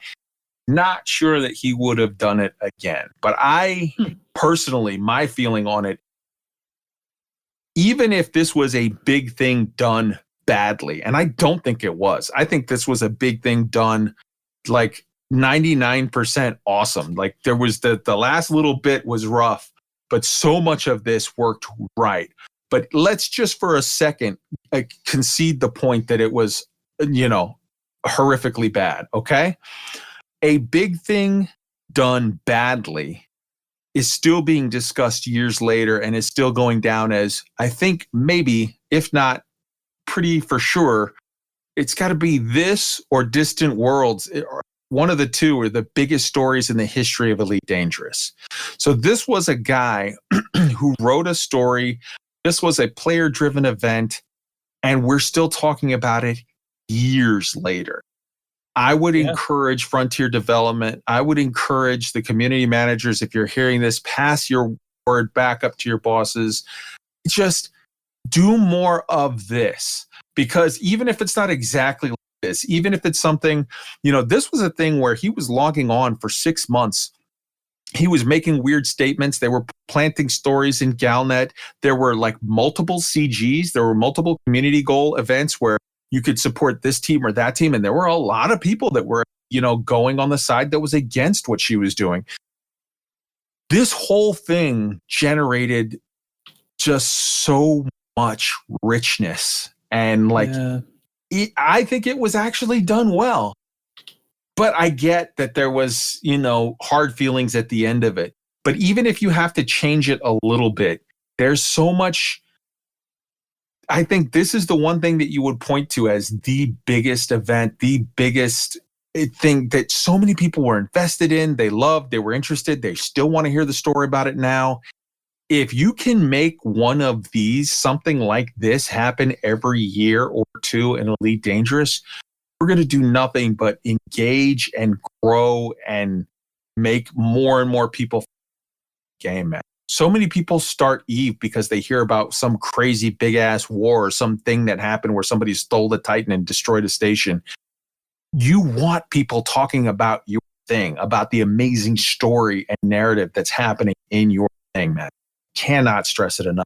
Do more of this, please. Now I'm going to shut up. You guys talk. Well done. Here's, I think for quite a while now, we've had a lot of rumors floating around about what exactly happened during that whole, we'll call it the event. And without a doubt, it's up there in the Hall of Fame of video game as far as through or some of the most memorable things to happen in all of video games historically. And it's I had some preconceived notions about it before I started this podcast, and I had some, because I wasn't there when it happened. I was playing when it happened. I was actually on the other side of the freaking galaxy looking for Raxla. Obviously I didn't find it, but the point is that I wasn't really around when it took place, but I was aware it was taking place. And, another example of something I wasn't necessarily around was when the Gnosis did its jump to the coal sector, and that was a big debacle. Yeah, the cone sector debacle, Yeah. And, when I think about the things in this game, because it seems like every day there's something going on where it's almost like it's a memorable thing, something that's very memorable. But this event, this was a big one, and I really disagree with Drew and him saying that he had nothing else with Salome. We'll never know. We will never know, because it's entirely possible that if she hadn't made it, that FDev says, all right, so she made it. Let's do something really cool with her. Let's do something else. We'll make her the box cover for the game. We'll make her the main character of the game, for lack of a better term. But we'll never know. So to be clear, what you're saying is was right with what he said of that he had nothing else at that time. You're not accusing him of lying. What you're saying is, yes, but who knows what would have grown out of this had the story ended differently and Frontier come back to you and said, let's do a third book with this girl or woman. Sorry. It's entirely possible that, I mean, there was you know, a lot of evidence that showed that, you know, that she had information regarding the Guardian. She had information regarding Thargoids, and this was all before they even really came out. They even really were in the game or existed. I think the only thing at this point were the UAs at this point when all that went down, but don't hold me to that. That's the unknown artifacts that we're going about. But my memory may be remembering things incorrectly. So I just think that there's more to the story than what they're saying. And I say that not because I think that they're being inaccurate about anything. I think that I would love to know if there was someone who is sitting around FDev and just goes, well, if this goes this way, we have all of this stuff. And it's like, now it's just in a binder on someone's desk that we'll never know. Yeah. And I didn't want to contradict what you were saying there. I just point that it's not at all that you were accusing Drew of not being truthful. It was just that you were saying like there were more possibilities had things played out differently that he was not privy to at that time. Right. And you know, as closely as Drew works with FDev, we got to remember he does not work for FDev.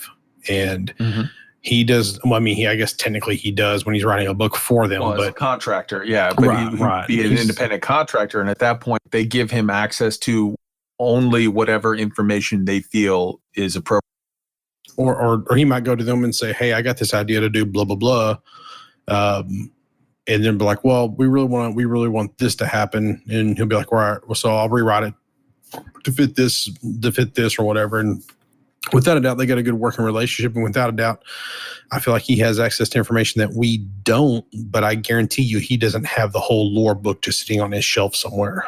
Oh, 100%. He stated that directly himself. He's stated like, there are things that I know because I've created them.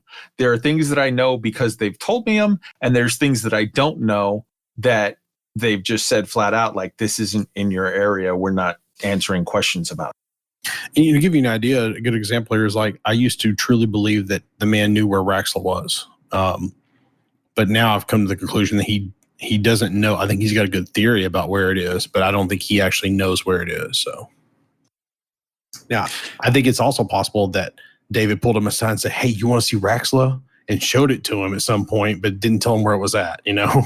I would be highly skeptical of that based on three things. Based on number one, that would be a very dumb thing to do. Number two, I have seen nothing at all in any of what I've seen from Drew Wagar to indicate that the man is a liar. Definitely is human, and humans are flawed, and there's times where he might remember something that it didn't exactly go that way or whatever, as evidenced by seeing this footage or whatever. But when he's called on it, when he's like, hey, no, this, he'll be like, oh, okay, yeah, it was that. And that's normal. That's human. That's any of us. But yeah, he said clearly that he does not know it, and I take him at his word. And yeah, I was being cheeky about that, man. So. Yeah. And then thirdly, because other people, as in from like David Braben's side, they've said, like, you know, no, people outside of he literally didn't even clarify. He said, you know, we know where it is. I think that we might literally consist of him, David Braben himself, and Michael Brooks. And I would be surprised if it went very far past that. It might be like one other person or whatever, but I don't think so. I think it might. I think we. Honestly, I would have thought it was just him, except for the fact that he used we.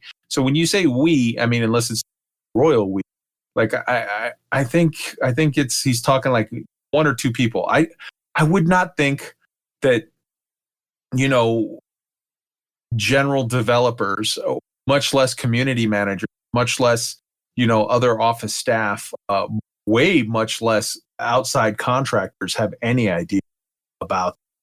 I would not, like, if I, from operational security standpoint, I wouldn't release that information, because it just eventually something's gonna, even not a matter of like, oh, do I trust this guy or not trust him? Just if I tell you and you're making notes on your private computer or whatever, and then your laptop gets hacked or stolen or whatever, somebody might come across that. Like, it's just even if you trust the person implicitly, you still don't give them information they don't need, because that information is sensitive. That's the nature of things. You don't do that. Another thing that ties back to me with this whole Salome event is, this event was, I think, the shining moment, the heyday, the absolute zenith of culture of whatever in Elite Dangerous. And I say that for this reason. Three things tied to this. Number one, as the story was written and it was originally done, there was a description early on in this live stream where he talks about the fact that he had talked to Michael Brooks, and Michael Brooks said, all right, here's how we're going to set this story up. You're going to go on, Ed Lewis was on a live stream, and he said, you're going to basically crash his stream. You have a script. They worked on a script, set it up. And so Ed Lewis was basically doing like what Will and Steven and Paige, what we have seen them do, and Bruce now, what we see them do. He was on a stream, you know, playing live and taking questions or whatever. And then just literally, you know, Salome busted in and interrupted the live stream. And the only thing, Ed was not told about this, not specifically. Ed was told by names are not great right now. Ed was told by Michael Brooks, something is going to happen on your stream tonight. It's very big with the lore, roll with it. And he was just like, okay, what? And it was like, just, you don't need to know. You'll find out when you find out. Roll with it. And it was like, okay. And Ed, to his credit, apparently, you know, rolled with it masterfully. And so that was, when I heard that, I was like, this is so ballsy. This is the kind of thing also, though, that you can do when you're sort of a young upstart. You're not a huge company, and you don't have like all of these other concerns you have to worry about, like, you know, in Tencent games and other investors and whatever. This is the kind of thing you can do when you don't have a huge leak hanging over your head where like that's causing you to question things. This is the kind of thing you could do where you don't have like the response to Horizons, where basically FDev came out and said like, okay, we're going to show you all our ideas. We're going to try this and try this and try that. And they went with their kind of classic method, and then people shit all over them and like, this isn't ready. This isn't good enough. I don't like this. I don't like that. Negativity. And then like you're shocked when they like pull back. But this was before all of that. And they were literally, they were doing some ballsy stuff like this, where they had a contractor from the outside come in and crash the live stream with a whole like notice of a thing that happened. Also, so that's the first thing.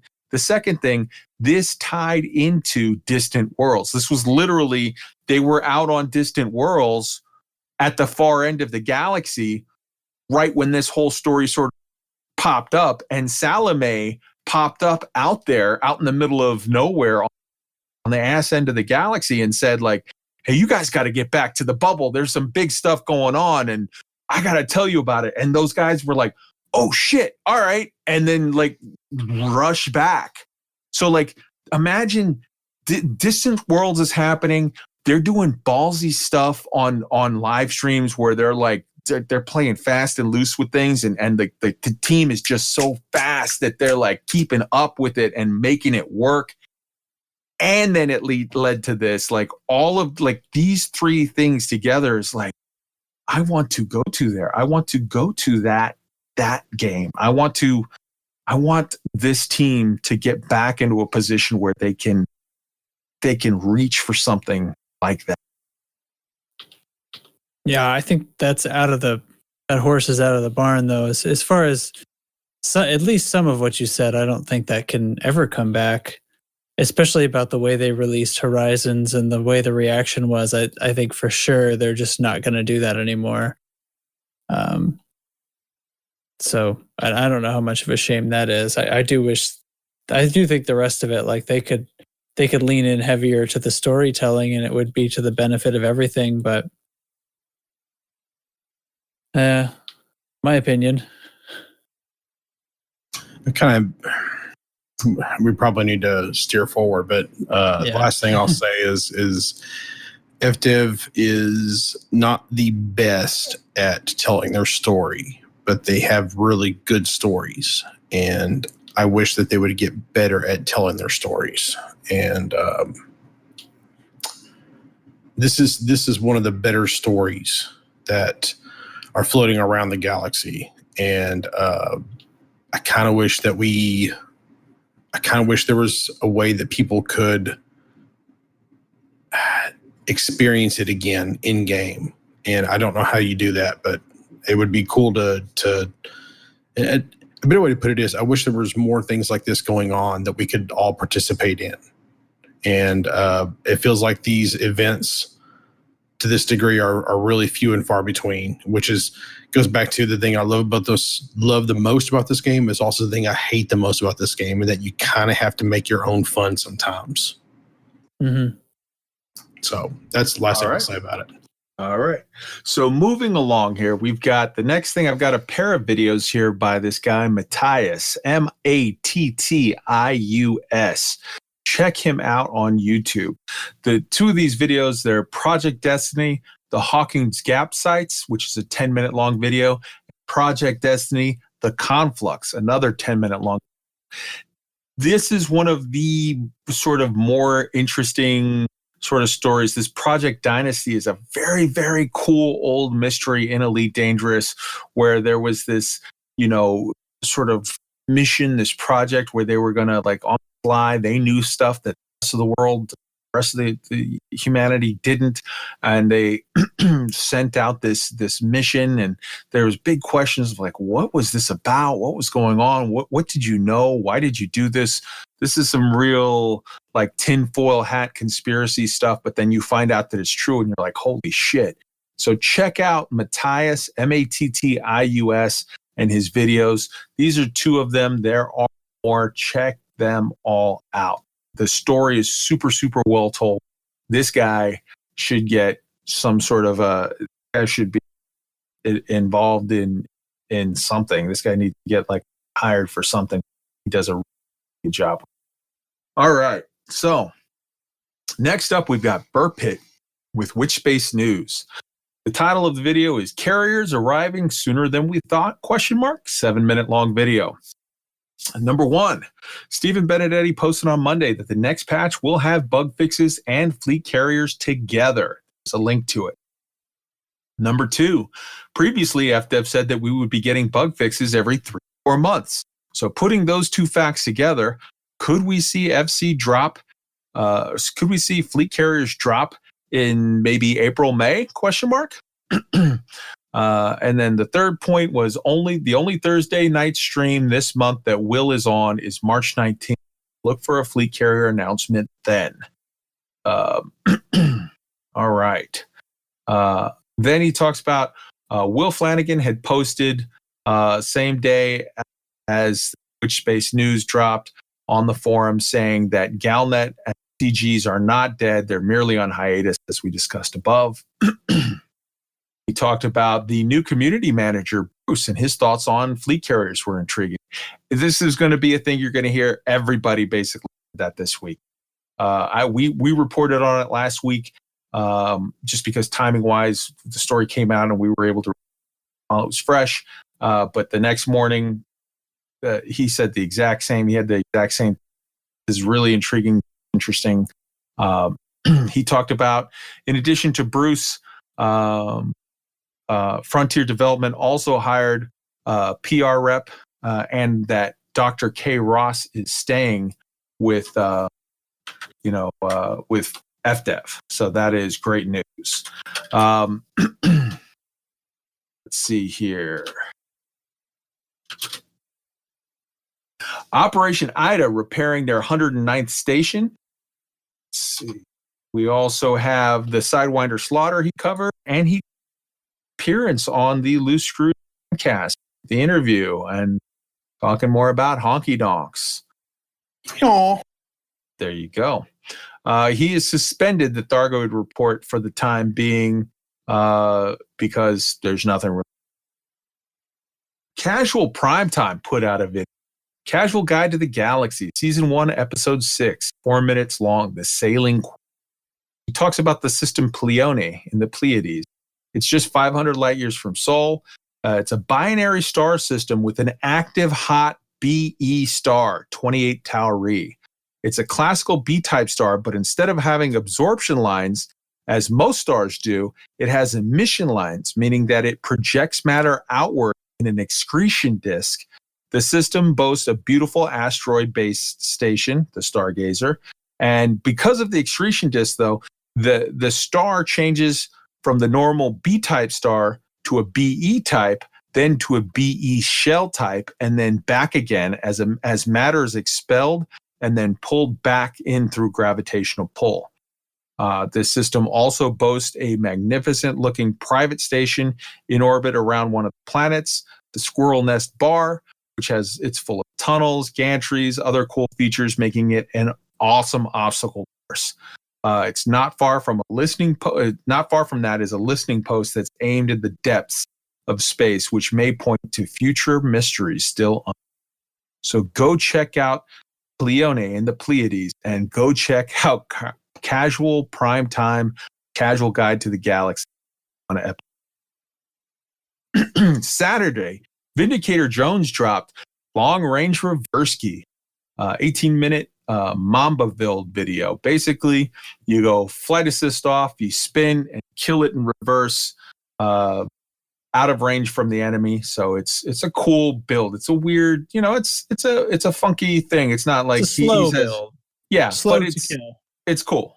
It's a fast build, in fact, but slow to kill. Yeah, right. yeah. Fast moving, slow to get the kill. Yeah. All right. On Reddit, Commander One Up Nuke. He posted a little generator, a do-it-yourself pilot's license. So you can go there. The link is in the show notes. You can go there and create your own Pilot Federation pilot's license, and it's very cool. I did it, and it took me all of 90 seconds, and it's awesome. Let's see here. Exigeous put out Earning Merits to Unlock Power Play Modules, 5-minute long quick tutorial that explains everything you need to know to get your Power Play modules. Hello, it's Colo put out My Controls in Elite Dangerous. Logitech setup, keyboard and mouse with pedals, flight assist off. It's a 22-minute long video where she goes through a ton of stuff with regard to how you can do different things with flight assist off and how you can do different things with different control schemes. It's very, very cool. Go check it out. Commander Exorcist from SPVFA put out There, Season 2, Episode 6. It's a 3-minute long. It's like a music video where he just does amazing, camera work while it's beautiful music is playing. Though these SPVFA ones put out where it's just like they play a song, they don't even talk. They just play a song and they let the camera work do all the talking. And I'm just a huge fan when I see a new Blind Pew put out The Battle for Witchhead Nebula, Lembas, 13-minute long. Go check out. Sunday, March the 8th. This is the Throwback Sunday segment. First, we've got Flight Assist Off Training Video Series. So there's a whole series. The links are in the notes. Go there, watch them. There's like 4 videos. They explain in depth everything that you need to know to learn how to flight assist off. And then after you finish the whole video series, if you're interested to go further with it, you can join Newton's Gambit Discord. Newton's Gambit is a Discord that's created around the sole purpose of saying we want to support people who pledge to fly flight assist off, to use true Newtonian physics in how they fly in the game. It's more advanced way to fly, and it allows you to do sort of more amazing things. You get more boost, you get more speed. You can do it. Once you learn how to do it, you can do everything you can do with Flight Assist on better and faster and more precise, but you just have to get really, really good at it. So the link to that Discord is in the show notes for that video. So you have to, I'm not going to go throwing around their link willy-nilly and getting a bunch of people in there who have no clue. Go watch the videos, practice it, learn how to do some of the stuff.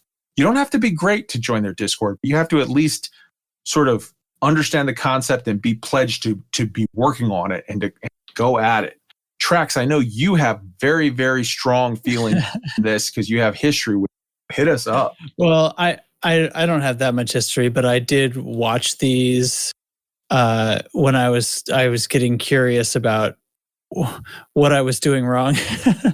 And it is a really interesting, like, they're long, and he goes over like kind of the whole training curriculum, essentially. And he takes his time with it, and it's really, it's a generous use of their time. And I know they do like personally like train people as well. They absolutely do. Once you get into their Discord, they have instructors and all and different levels, and they'll do it. Yeah. Oh, and so I've tried some of it just a little bit, and it's very hard. I can see where you'd get used to it eventually, but it's a time commitment. It really, really is. Yeah, man. All right. Yeah. So also NASA put out We Are Going, a 4-minute video highlighting NASA's plan to establish a permanent manned lunar base. Now, a permanent human. Well, they say crude. Base. They say crude. Crude. There you go. It's the old NASA term would be like a manned space flight, blah, blah, blah. But a crude, but crude makes it sound like it's rough edges, like it's robots. I know. Yeah. It sounds like it's ugly. A permanently housing human men and women, permanent lunar base in 2024. Man, I'm definitely not going to get a job as a spokesperson for NASA now. That's gone. All right. So Elite Wiki Guide. This is still going back with the Throwback Sunday. The Elite Wiki Guide, where to find discounts in the galaxy. You can click on that link and go and get all of your discounts for all of your stuff. And Scott Manley had put out a video previously saying what NASA and Elite Dangerous have in common. 23-minute long video. They're about space. Awesome stuff. Space. Yes. Space. All right. So that's the end of Throwback Sundays. Every Sunday, I'm going to give you some cool stuff that you should go check out. All right. Down to Earth Astronomy put out his Ultimate Mining Guide 2020, 200 million credits per hour. It's an 11-minute long video. And I've also included the mining cutter build Coriolis link that he has for his new mining cutter, because he is saying that now that sort of the situation has changed with selling, you're going to have to go farther. So he's fit in a fuel scoop into his build, and he feels like this is the way to go. This video is interesting because he does briefly, out of that 11 minutes, he spends maybe 2 or 3 minutes telling you how to mine. But he kind of knows, like, already know how to mine. What the majority or a lot of this video is sort of built around is how to deal with sort of the changing face of how mining sales are going now. He talks about this thing that there's like a 10% rule. So if you have 200 tons of a commodity to sell, the way to in sort of ensure that you get the best price, that you don't get taxed on what you have in your hold, is to make sure that the demand is at least 10 times X, X being what you have in your cargo hold. So if you have 200 tons, you need to find a place whose demand is 2,000 tons. If you have 500 tons, 5,000 tons is the demand. And you're going to have to do some looking. In some places, you're not going to find it. But, that is an interesting thing I was not aware of. So go check out that video, because it's more about I think this video should have been renamed or should have been titled Ultimate Mining Selling Guide 2020. Because, I mean, he does talk about some mining stuff, but for most of us, we already know everything. So we're going to be like, why do I need to click on this mining guide? I don't need to know. I know how to mine. Yeah, people consider that the same thing. I get it. But what I'm saying is don't be turned off by the title thinking, I already know how to mine, dude. Go watch that video if you know how to mine, because sell. All right. Sepulture Guys put out Commander Ergonomics, an 11-minute long video. Turns out that what he does in real life is like an ergonomics consultant or whatever. So he shows you like different things to do with your chair, different things to do with your mouse and keyboard setup, different things to do for like eye exercises, moving around every certain amount of, every hour or two, like things that you should do so that you're not going to have pain. And then also you won't have as many headaches. This is important for work and also for people who sit in front of a computer screen and fly spaceships for hours on it. For all of you out there, your screwballs out there in the distant screws, click on this video, watch it, and do the back stretches or do the neck thing every once in a while, because it's important, and take care of yourself so that you feel better. The Gamer Show put out Let's Play Elite Dangerous Mining LTDs. So Low Temperature Diamonds, it's a 2-hour-long video stream. He's a great, he's super great, super helpful for newer players. He focuses, I think this one, he has multiple accounts, but I think this one was all in PlayStation, if I remember correctly. He's got so many of his streams, but just really, really good stuff. Cool guy, interesting. Check his stuff. The SPVFA put out 2020 Colors Competition Red, 4-minute long. Go look at this video. It's a 4-minute long video, and the theme is red. And it's just, they did a competition, so it's submissions from all of their different contributors, and just some of the most amazing, beautiful pictures you will see, all themed in red. Just amazing stuff. Hydlide Gaming put out 2020 Ranking Up, an 8-minute long. So talking about like, how does ranking up work? How you get your missions, how much you have to get this much and do more. And then as you get more missions. How do the follow-up missions work? Rank ups and all of that stuff. Okay, Rusty Dog put out his Sunday stream. He was out last week. Sick talk. This week he put it's the I'm Sick stream. It's 3.5 hours long. He literally had originally labeled it Why I'm Too Sick to Stream, but he managed to gut it out for 3.5 hours and just talk and do stuff. And his voice is rough, but he's there, man. So people that missed Rusty Dog, he's back. You can get your fix. Wow. Yeah. Monday, March the 9th, Hello Dave put out, you always do that. Down to Earth Astronomy put out Hello Dave, episode number 139, 8-minute long video. He laments the lack of Galnet and interstellar initiatives.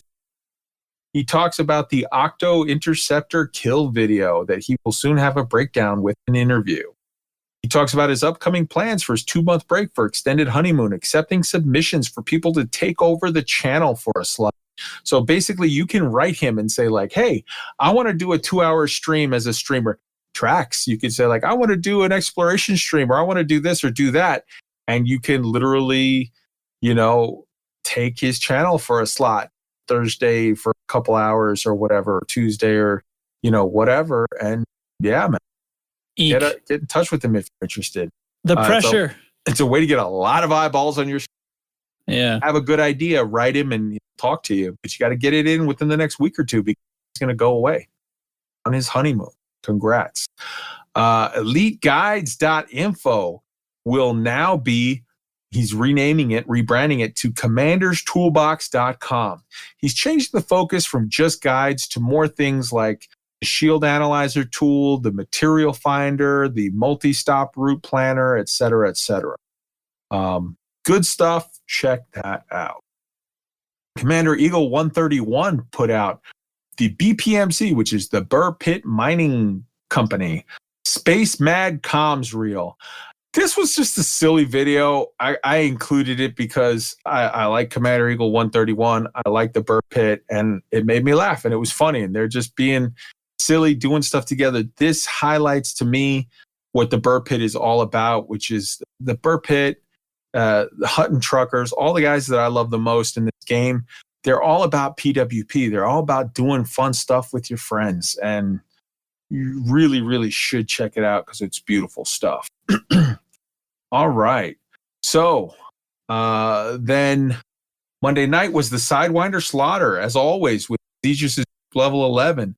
Every Monday at 8 p.m. EST. It's repeated Wednesdays, 8 p.m. UTC for your people. Go join, get in on that. Tuesday, March 10th, 2020. Alec Turner put out Wormwood on the Run, Part 1, a 6-minute video. This is just a hilarious, amazing video of, he tells the story. He was doing his circumnavigation of that planet. And while he's doing his thing, he sees a ship. He sees an eagle that's just landed there. And he goes for whatever reason. And he's like, I'm going to take pictures with it. This will be fun. And it's just sitting there, no problem. And I don't know. I'm confused as to why, but he dropped, he had a thing in his inventory that he put down there. And then he ended up like, oh, I got to scoot this out to get it away from the ship because I want to collect it and take it with me as I go. And he shot at it, and then it ended up shooting the ship. And then the ship decided to shoot back at him. And now he's, man on the run. And he literally just flying around in his SRV while there is a ship chasing him and shooting at him. And he's like, I got to shake this ship. And it's like, all right, you're crazy. And I dig it. Go check out this 6-minute video of him just doing crazy shit in an SRV. He's literally outrunning an Imperial Eagle in an SRV. Like, what? And then after that, go check out the SAG-I, the Sagittarius Eye documentary, SRV Driving, What You Need to Do. I have both of them linked together to be handy for you. All right. Frontier Development put out a public statement on Tuesday saying that they had secured a multi-year license to create Formula One racing titles for several years. This is a Formula One team management game, as well as signing 2 other new projects as a publisher, with more expected to come soon. They now have 5 different third-party publishing projects. And there's 2 more that they're going to announce soon. They have a thing comment on that they expect others soon. I know, Ty, you were a huge fan of Formula One racing. Yes, sir. Formula, just for anybody in America who might not know, Formula One racing is just like NASCAR, except for they do it with better cars and they have cool, interesting tracks instead of just driving in a circle for 8 hours. All right, Ty, you go. All right, so let me just say this. Number one, I love NASCAR. I was a big Dale Earnhardt fan and Dale Jr. fan. So for everybody who's about to hate on me because of NASCAR, I love NASCAR. Now, that being said, I have been a Lewis Hamilton and a Max von Steppen, I think I just butchered his name, fan for quite a while. And it's hard to go wrong with Lewis Hamilton. The man has 84 wins. And I believe he has the most poles in F1 history. But this is a big deal to get a license like F1. Now, most, to my knowledge, I don't know of a place in America where they broadcast Formula One. However, once you cross a pond, and by pond, the Atlantic Ocean, I think it's the most watched thing next to soccer in Europe. Like the most watched sporting event next to soccer in Europe. I might be wrong on that, but I really think it is. Like their Grand Prix and all that. I just butchered their Grand Prix, but yeah. This is a really big deal for Frontier. This is not like a low level thing right now on Formula One's. I keep calling it F1 because that's what on Formula One's website they have a. Sorry, my voice is cracking. They have a. Like a Formula One fantasy game. that you can play if you do their little $3 a month thing or $26 a year thing, which, by the way, gets you. I've done for several years now, and it gets you like all of the races that you can watch, and you can change cameras and stuff live while they're going on, or you can stream them, or you can not stream them, but you can watch them after they're done, kind of thing. That's one of my favorite things to do, because all the races take place when I'm asleep. So I come home from work and like I don't watch news. I'm like, all right, so let's watch the race, and I love that. I love doing that. And so what Frontier is developing at this point is they're developing a Formula One management game. Now, I don't think this is going to be a racing game. When I first read it, I was like, oh, they're going to make a racing game. That feels a little weird, but it kind of fits as well. But they're developing a Formula One management game, which that literally means to me is that they're going to make Jurassic Tycoon Formula One, where you're going to manage a Formula One team, which is freaking awesome. I mean, so there already exists in England, in Europe, there exists sort of a FIFA management game series where so you are the manager of a big international soccer. So I think they're going to do for Formula One what that game does for soccer. Yeah. And it's important to keep in mind that, and we have the full, in the show notes, there's the link to the full statement on the matter, which is sort of required to have certain declarations. There's things that they have to announce. And if you get into the fine print of it, one of the things that's listed in there that is key or interesting to me is that they said that they will also have the full streaming rights. And the question comes in there, is this the full streaming rights for Formula One, for to actual watch the races? Or is this the full streaming rights? Is there going to be some kind of in-app purchase or some kind of ability, okay, you get a pass to watch these races? Or is this streaming of the game? Because if this is streaming rights of the game, then that to me indicates that there's more to it than just sort of an overhead checklist spreadsheet type, click here, click there, and change out this or change out that for the crew, because nobody's going to want to watch that as if you're streaming it as an esport. I think maybe it might be a component of, okay, you have to set up the logistics or whatever of your team, but then now there's a component you actually go out and race, because if you're streaming it as an esport, you need to have something to show, right? Well, and it's kind of interesting the way they worded this. I don't quite know what they're really getting toward on that. I'm kind of hoping that means that, maybe they'll have some way that you, like you said, kind of like the fantasy game, you kind of set up your drivers and whatnot, and then you race for points, and you can watch it live as the thing is taking place through your little fantasy game, your little fantasy thing. Well, if they have a full-blown management thing and they can tie it into the actual races somehow, oh man, that would be really interesting, the way that they could do that. You're managing Lewis Hamilton and the Mercedes team, and you're like, all right, so we're gonna swap out this engine, and we're gonna get this, and we're gonna buy that, and then however Lewis Hamilton actually does in the race actually gives you points toward the actual game. Man, that could be a very interesting kind of tie into real world stuff. I don't know. I'm just curious. I'm curious to see where they can go with that. And when I look at what they've done with their other titles, when I look at what Frontier has done with their other titles, and then I hear about them coming to Formula One, I kind of got a little giddy about it, because, I'm not the biggest fan of their other titles, but I think they make good games. They're just not really to my taste, but I got a feeling I'm going to be buying this Formula One game when it releases, just because of what it is, I actually own the Formula One, the driving game. I suck at it, but it's fun to just load up and crash into walls and stuff every now and then. So, yeah, man, I got to be honest with you. I don't really know anything about this. All I know is that you say his name is Hamilton. Lewis Hamilton. He's the Lewis Hamilton. Yeah. Here's what I know: Lewis Hamilton ain't got shit on Alec Turner when it comes to SRV races, because that's what I know about. Oh my God. You just gave me the greatest idea ever. Oh my God. Oh my God. I want Lewis Hamilton to race in an SRV. That's what I want. Buckyball style? Yes. Lewis Hamilton intern at a buckyball race. And then here's what we do. There's the FDev live stream. Here you do a stream. Here you do a stream with this, right? Lewis Hamilton. They get Lewis Hamilton, like legit Lewis Hamilton in the studio for like an hour, right?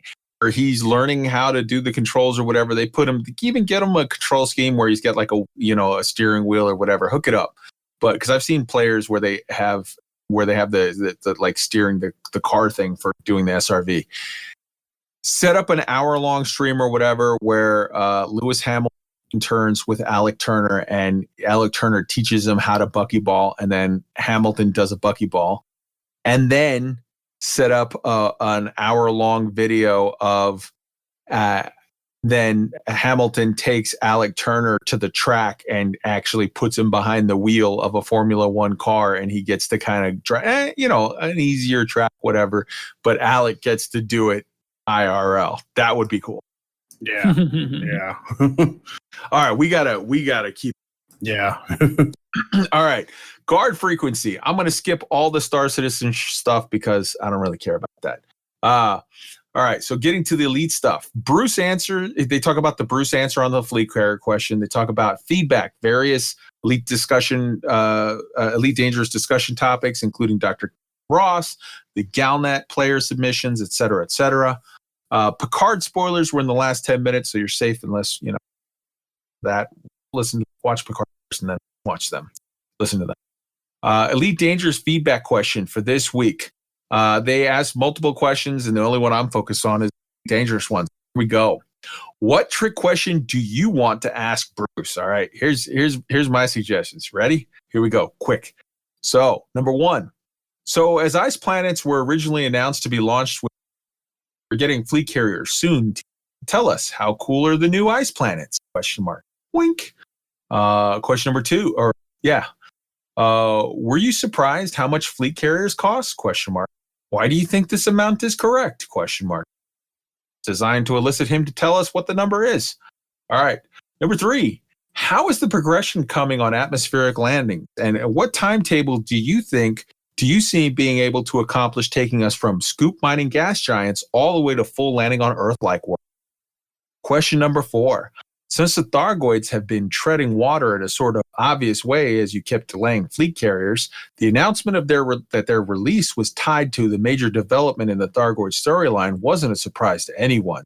But the decision to use fleet carriers as a force projection to take the battle to the Thargoid space in the soon-to-be unlocked Col 70 sector seems brilliant.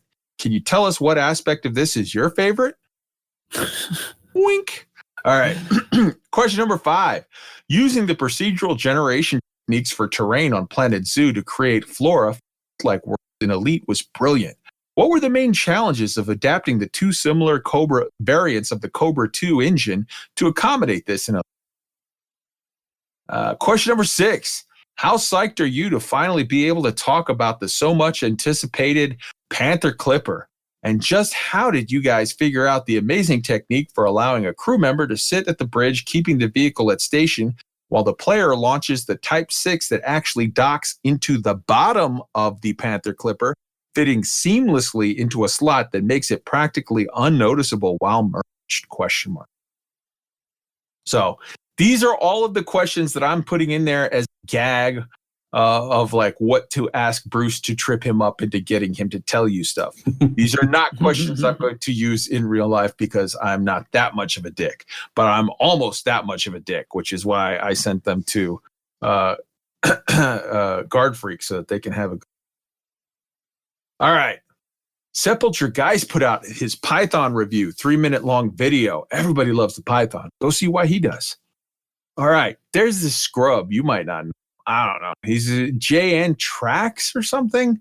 He put out a 5-hour-long Distant Screws live stream. It was legit. You can go to this Twitch link, which is awesome. and check it out and see the whole thing. And it's hilarious.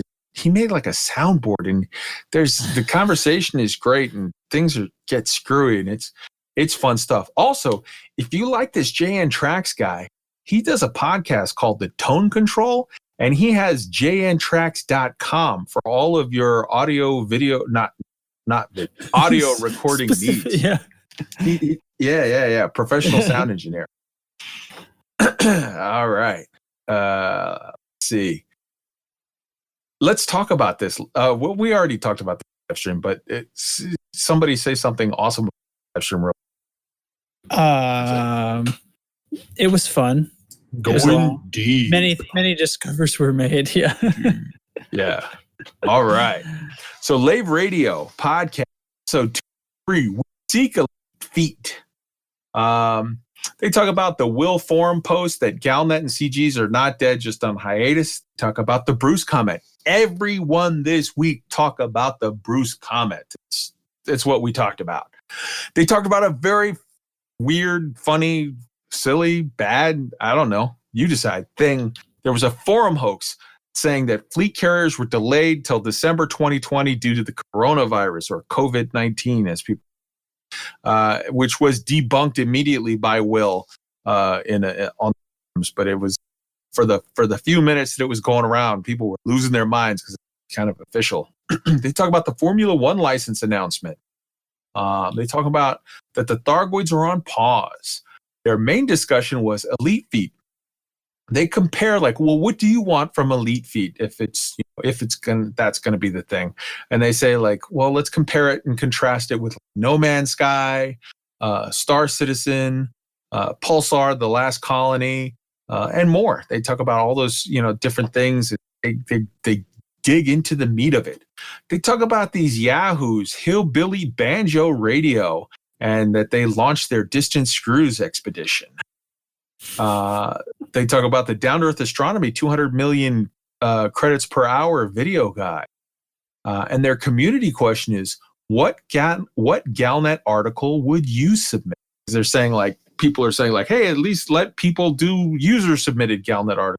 Just to be clear, because I want to manage expectations here. Frontier never said, give us this. This is just the community talking about what would we do if we could do it. And my answer was, with unease about the Thargoids' current random actions and tension mounting in the population, that they think Tharg is amassing forces for a major offensive and demanding that Core Dynamics, I said that weird, Lakon Spaceways, Gudamaya et al. Get their asses in gear and put into production the prototype capital ships that they've been working on, so that, as in the days of old when Galcop called upon private citizens to defend themselves against the alien threat, we may be fully equipped to aid in all manner of combat and civil engineering activities, as well as being prepared to explore deeper in our need to secure a location of the threat and deal with it. This could be followed by a week or two of responses from them and some quote-unquote leaks of production ramp-ups, all coordinated to hype the rollout of personal fleet carriers. You can even do commentary from luminaries. You can have Edward Mahan calling for trading ships. You could have Halsey calling for exploration ships to aid in her search for the caretakers of the galaxy. You've got Federal President looking for some combat ships. Maybe some engineers like that weirdo McPurphy face Etienne Dorn asking for some search and rescue ships because he really likes those occupied escape pods. You could throw in a half a dozen updates easily without rocking any lore boats or treading on over any like overarching storylines in any way. Basically do nothing but build hype product that FDev wants us all to be excited for. All right. Immediately following that was Galnet News Digest, 10th of March, 3306. Wotherspoon talks about the hot mess in distress due to infrastructure failure at Hutton Orbital. So Alpha Centauri had infrastructure failure, and as a result, they couldn't get any mugs. So everyone that could get out to, they were calling for people to get out to Hutton Orbital and Albin Prospect to chip in. The week is over now, so that should be 100% done, but we're going to have to see as the tick goes to just make sure. If it is not done, get out to Alden Prospect so you don't have to fly all the way out to and turn in so that we can get them out of that. He talked about this. This is just a direct quote. He's talking about David Braben held hostage by the Smalling dog crew in a sex dungeon. You're going to have to hear that Galnet News to explain that one. I'm not touching that one. There was a new Eddie Leigh Wise and Sons commercial talking about his latest in footwear to stop you from staring at camel. Again, go check out his thing. He talks about how Senator Wagar doxed the assassin Harry Potter, and he gives his home address. The home address for Harry Potter, for those of you looking to get revenge for Salome, is the Cupboard Under the Stairs, 4 Orbit Drive, Little Whinging, Surrey. Nobody reckon? Okay, that's. Oh yeah. Oh, we recognize it. All right. And the bathroom update: the Pilots Federation assures plenty of toilet paper. You're just going to have to wait till December 2020 to get more. All right, so check them out. Check that out. Obsidian Ant 3306 put out the 3306 series. FDev signed a new multi-year gaming deal. Galnet and CG clarification, 7 minutes. FDev signed an F1 management multi-year game deal. Down to Earth Astronomy, 200 million per hour video. The Galnet clarification and the Hawking Gap video, all of which are discussed. So we're going to just gloss over that. All right. On Wednesday, March 11th, Parallel Worlds Volume 7 dropped. Amazing stuff. This is once a month. Go check it out. www.parallelworlds.uk. They talk about the Attack on Titan Netflix series, which is sort of amazing and interesting. Very, very. The novel, The Left Hand of Darkness by Ursula K. Le Guin. This is an amazing, I don't know if you guys have read The Darkness, but this is an amazing book that it was sort of groundbreaking with regard to gender studies, gender issues, in this novel, this sci-fi novel, there's this guy who's like an ambassador who's sent to this planet, and on this planet, everyone is like, they're not male or female. You're a drone, neither male nor female. And then like once a month for like a day, you go into heat. And when you go into heat, you will randomly become for that day, male or female. And it just deals with like the differences in a society that isn't sort of built around male gender and female gender. It's sort of genderless most of the time, with the exception of when they have their little Ponfar thing and they procreate. But it's the whole society is kind of built on a different set of structures, and it's really, really interesting stuff. They talk about a game, Disco Elysium. This was a point-and-click adventure mystery that was put out in 2019 that, to my mind, like, it sounds so interesting. You wake up with amnesia, and you're this, like, alcoholic. You find out that you're, like, an alcoholic detective, and you're trying to solve a mystery. But, like, there's so many different things that are, like, sort of groundbreaking and different in the systems that control the game, to where, like, you take these points and things, and, like, in some of them, like, you take a point in this, but then it also, like, it makes your character racist, or you take a point in that and it makes your character, like, have, like, drug addiction, but then you have, like, abilities that are tied to that are good, and as well as drawbacks. And it's a really, really interesting explanation of this game that, like, by the end of it, the guy said, like, I solved the mystery, but to me, what was more interesting is that I could get my character, like, on my third or fourth playthrough, I got my character to not be an alcoholic, like, to get his life in order by the end of it, which was, like, to me, it was like, holy shit, that's on a next level. That's some weird stuff, man.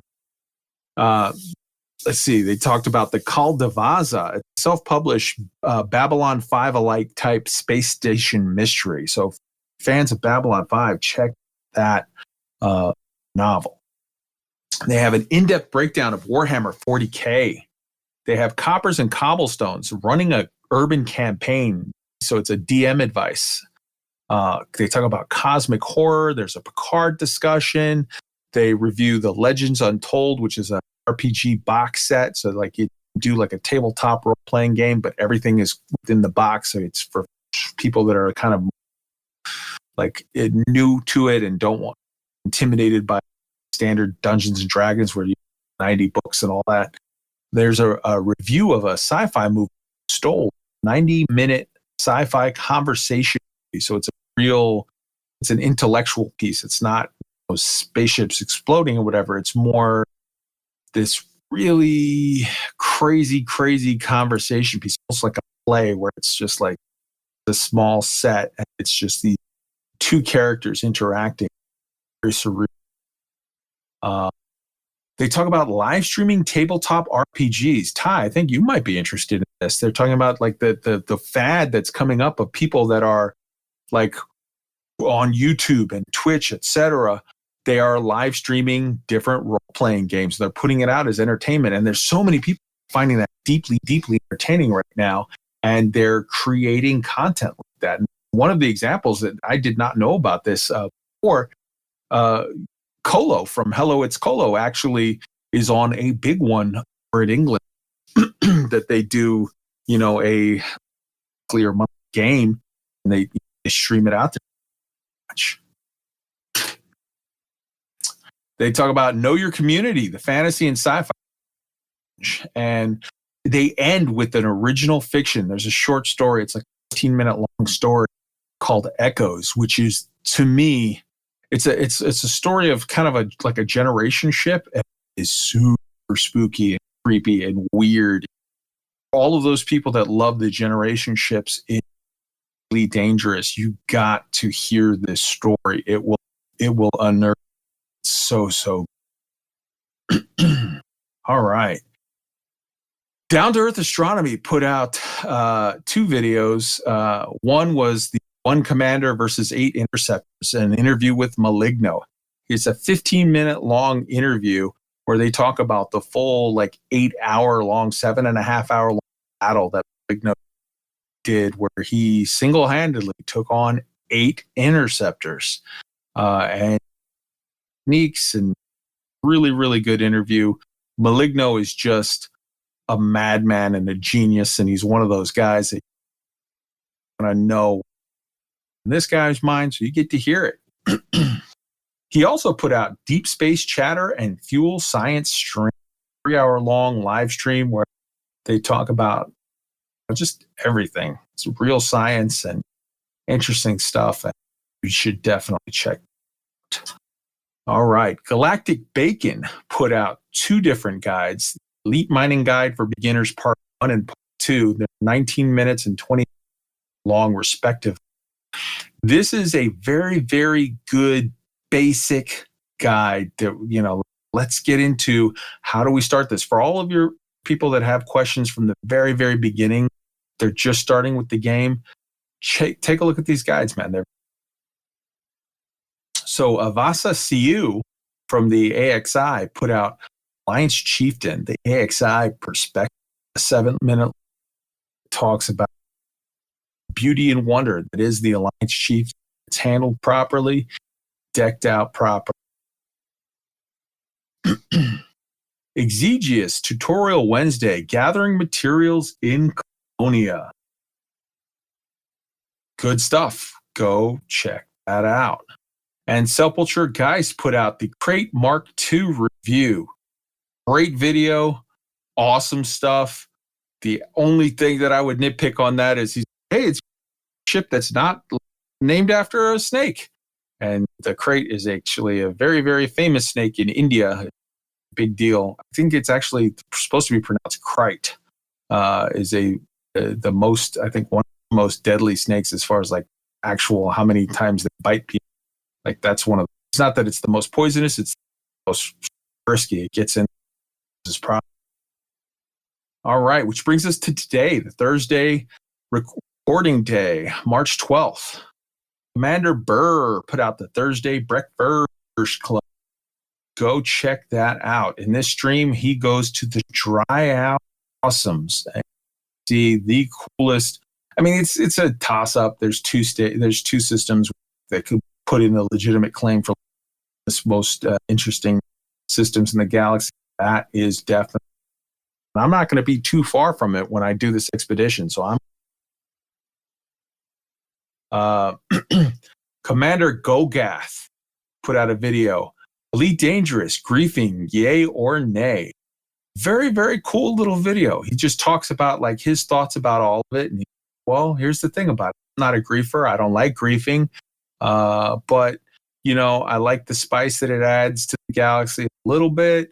Although I feel like sometimes griefers are the first one to complain that when somebody combat logs on them or does something, then they're like, oh, that's not fair. And it's kind of like, well, is it really fair with you and your 5 friends killing one asp that's set up for exploration? It's an interesting conversation. I'm not sort of co-signing on any particular ideas per se, but it's interesting. Take a look and see how you feel. Write in, tell us. Isaac Arthur. Isaac Arthur is a very, very cool futurist and scientist. He a series of videos. These are not Elite Dangerous per se, but they are science-based and they're super, super interesting. This is a 32-minute long video called Industrial Belts in Space. How would regions of space industrially develop over time? Go check that out on YouTube. Isaac, ISAAC, Arthur, ARTHUR. This basically he's talking about like the expanse and talking about like, hey, how are we going to build a moon base on the moon? How are we going to build something on Mars? And what are we going to do going out there and like developing these asteroid belts and doing these different things over time to sort of start taking our baby steps out into the solar system and beyond. This guy, super, super, super interesting. He's got a little bit of a speech impediment and he addresses it in his videos. If for some people, they might not like, they might bounce off of it and I can't listen to that, in which case, okay, it's not for you. But to me, this guy puts out some of the best stuff, super, super interesting, real hard science and futuristic stuff. All right. And then that brings us to today's Frontier Development live stream. The featured commander, in this case, this is the Elite Dangerous virtual reality attack settlements video. In it, Steven is running the chat and Bruce is playing in VR, driving the SRB. They switched places after last week for some reason. No idea why. Abandoned. They talk about they visit the abandoned settlement of the Far God cult. They talk about the fact that there's nothing new in fleet carriers. The December 20 paid update, Galnet CG's eyes. They'll announce it when there's something new. People every 30 seconds. Hey, what about fleet carriers? They'll tell you. They'll tell you when it's time. They talk about Will is on the March 19th Thursday stream. That should not be assumed to be a fleet carrier announcement. Later, he said flat out, they do not intend to announce fleet carriers on March 19th. If something changes, they will tell us before. That's an exact quote. What's going on there? I don't know. As they have started calling, somebody asked them, hey, you guys used to call it the December 2020 paid update, and now you call it the new era. Does that mean that it's no longer coming in December 2020 and it's being pushed? He answered emphatically, no, it is still coming in 2020. It's just they're calling it the new era because that's their marketing title. That's their thing that they're calling it. That's the name of it. So we were calling it previously the December 2020 paid update because they said there would be a paid update in the of 2020. So we gave it that name. They never gave it that name. They called it the new era, but it is not moved. They are committed that it is coming out in 2020, which that actually is kind of news because people have previously been saying like, it could get pushed back. Then there was the questions, have fleet carriers been pushed back and now are they coming with the new era? He said emphatically, no, fleet carriers will come before the new era. So everyone just know it's coming soon, relax and just let it happen as it happens. And lastly, Steven announced that Steven announced the one announcement he could make live on the air, an exclusive, that he is coming in to do an interview with us. Not this Saturday. This Saturday we have 2 guests lined up. I'm going to leave it to Ty whether or not he will make any of those. But Steven will be in next Saturday, so that's the 21st. Right. Thargoid Report, there's nothing to report. We'll let you know when things change. Ba-da-ba, ba-da-ba. And I'm done. Yeah, just kind of give you guys an idea. I am not ready to announce we are recording Saturday, but I am very excited about both of them. And I'm excited about the following week. And then I got a wedding to go to on the 28th. So it should be for a busy next few weeks. Well, I'm excited about one, but I'm not going to which one. Drama. Let's see. I'm excited here. about both. I'm just playing. Let's see here. I think that's going to tidy it up for the end of the show. This is what I'll say. Like, I've had a lot of people ask me recently about do I think FDev is going to push back the release? No, I don't. Of the 2020 paid update or the new era, whatever the hell they're calling it.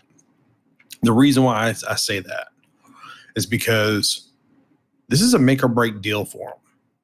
Right now, they are kind of on the ropes because of a few bad patches, mixed with the fact that they've gotten some kind of I don't want to say bad press, but they've gotten a little bit of bad press regarding the bad the bad patches, and then you couple in the fact that they've gone silent. Frontier has gone silent about what they're working on. I mean, we know a couple of things, but that's really it. The rest of it is us just making educated guesses about it, and I don't know how educated you can really be about it. Right. So that December update, that is a make or break date for them I don't want to say as a company, but as an IP, it certainly is a make or break deal. Because if they don't make that date for whatever reason, they're going to be in bad shape from the Elite Dangerous side of things, business wise. But what sure. you indicated you feel is going to happen, make that date, and what Steven said very clearly and unambiguously, repeatedly today, is December, is New Era going to get pushed? No, it's coming in 2020. Is Fleet Carriers going to get pushed? No, it's coming before that. Yeah. And here's the thing. I'm a big believer. I think they have their dates set right now. I think they have a target date set. I think they have enough fluctuations they can factor in some things. Now, here's the thing with that too. And I hate to even kind of bring this up because it's been news and I feel like people are freaking out everywhere.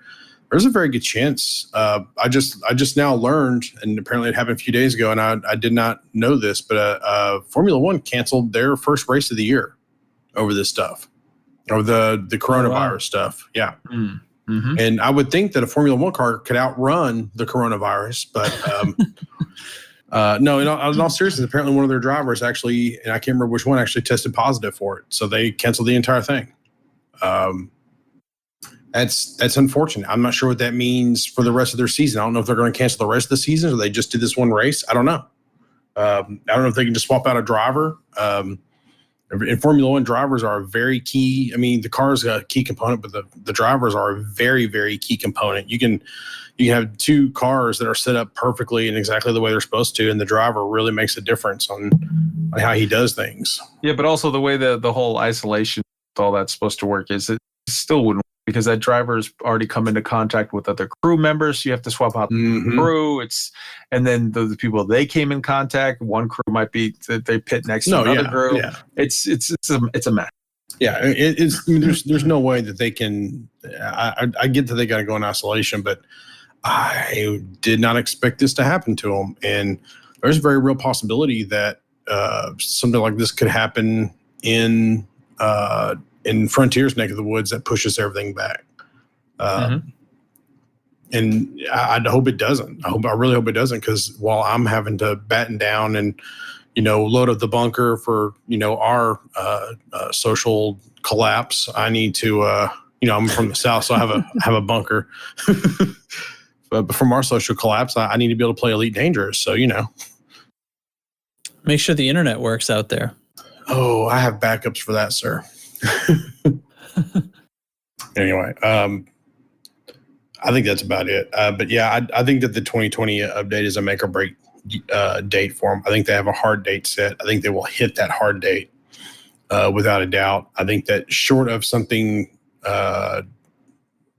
drastic happening, I think that they're gonna make it. So, but I think that's going to do it for the show.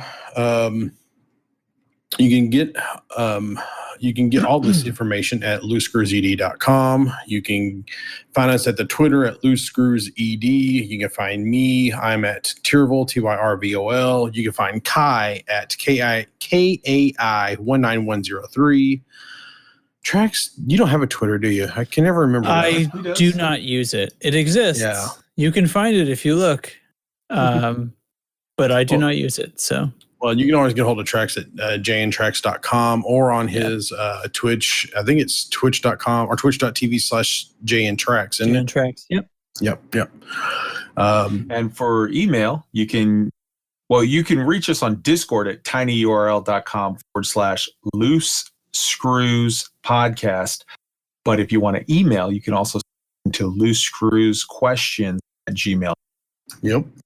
And our YouTube page is go to youtube.com and search for Loose Screws ED because we don't have enough people to have the great. We don't have they don't give you a good followers URL or something. Yeah. But you can also get us. So you can get us through YouTube. Look for pass through loosescrewsed.com. And that'll get you right there too. Yep. Oh. But for me, for Kai, for Trax, I think that's going to do it. Kai, do your sign out. Everybody be excellent to each other. And hey, this week, don't fly without a rebuy. Last thing I'll say is this. There's a lot of stuff going on right now in the world. I encourage everybody to watch out for each other and help each other. And don't take advantage of any bad situations. Be good to each other. So, yeah. And if you're all being good, once everyone's good and healthy, then get loose and screwy. And in the meantime, just like wash your hand. Wash your hand. Wash your damn hands, dude. All right.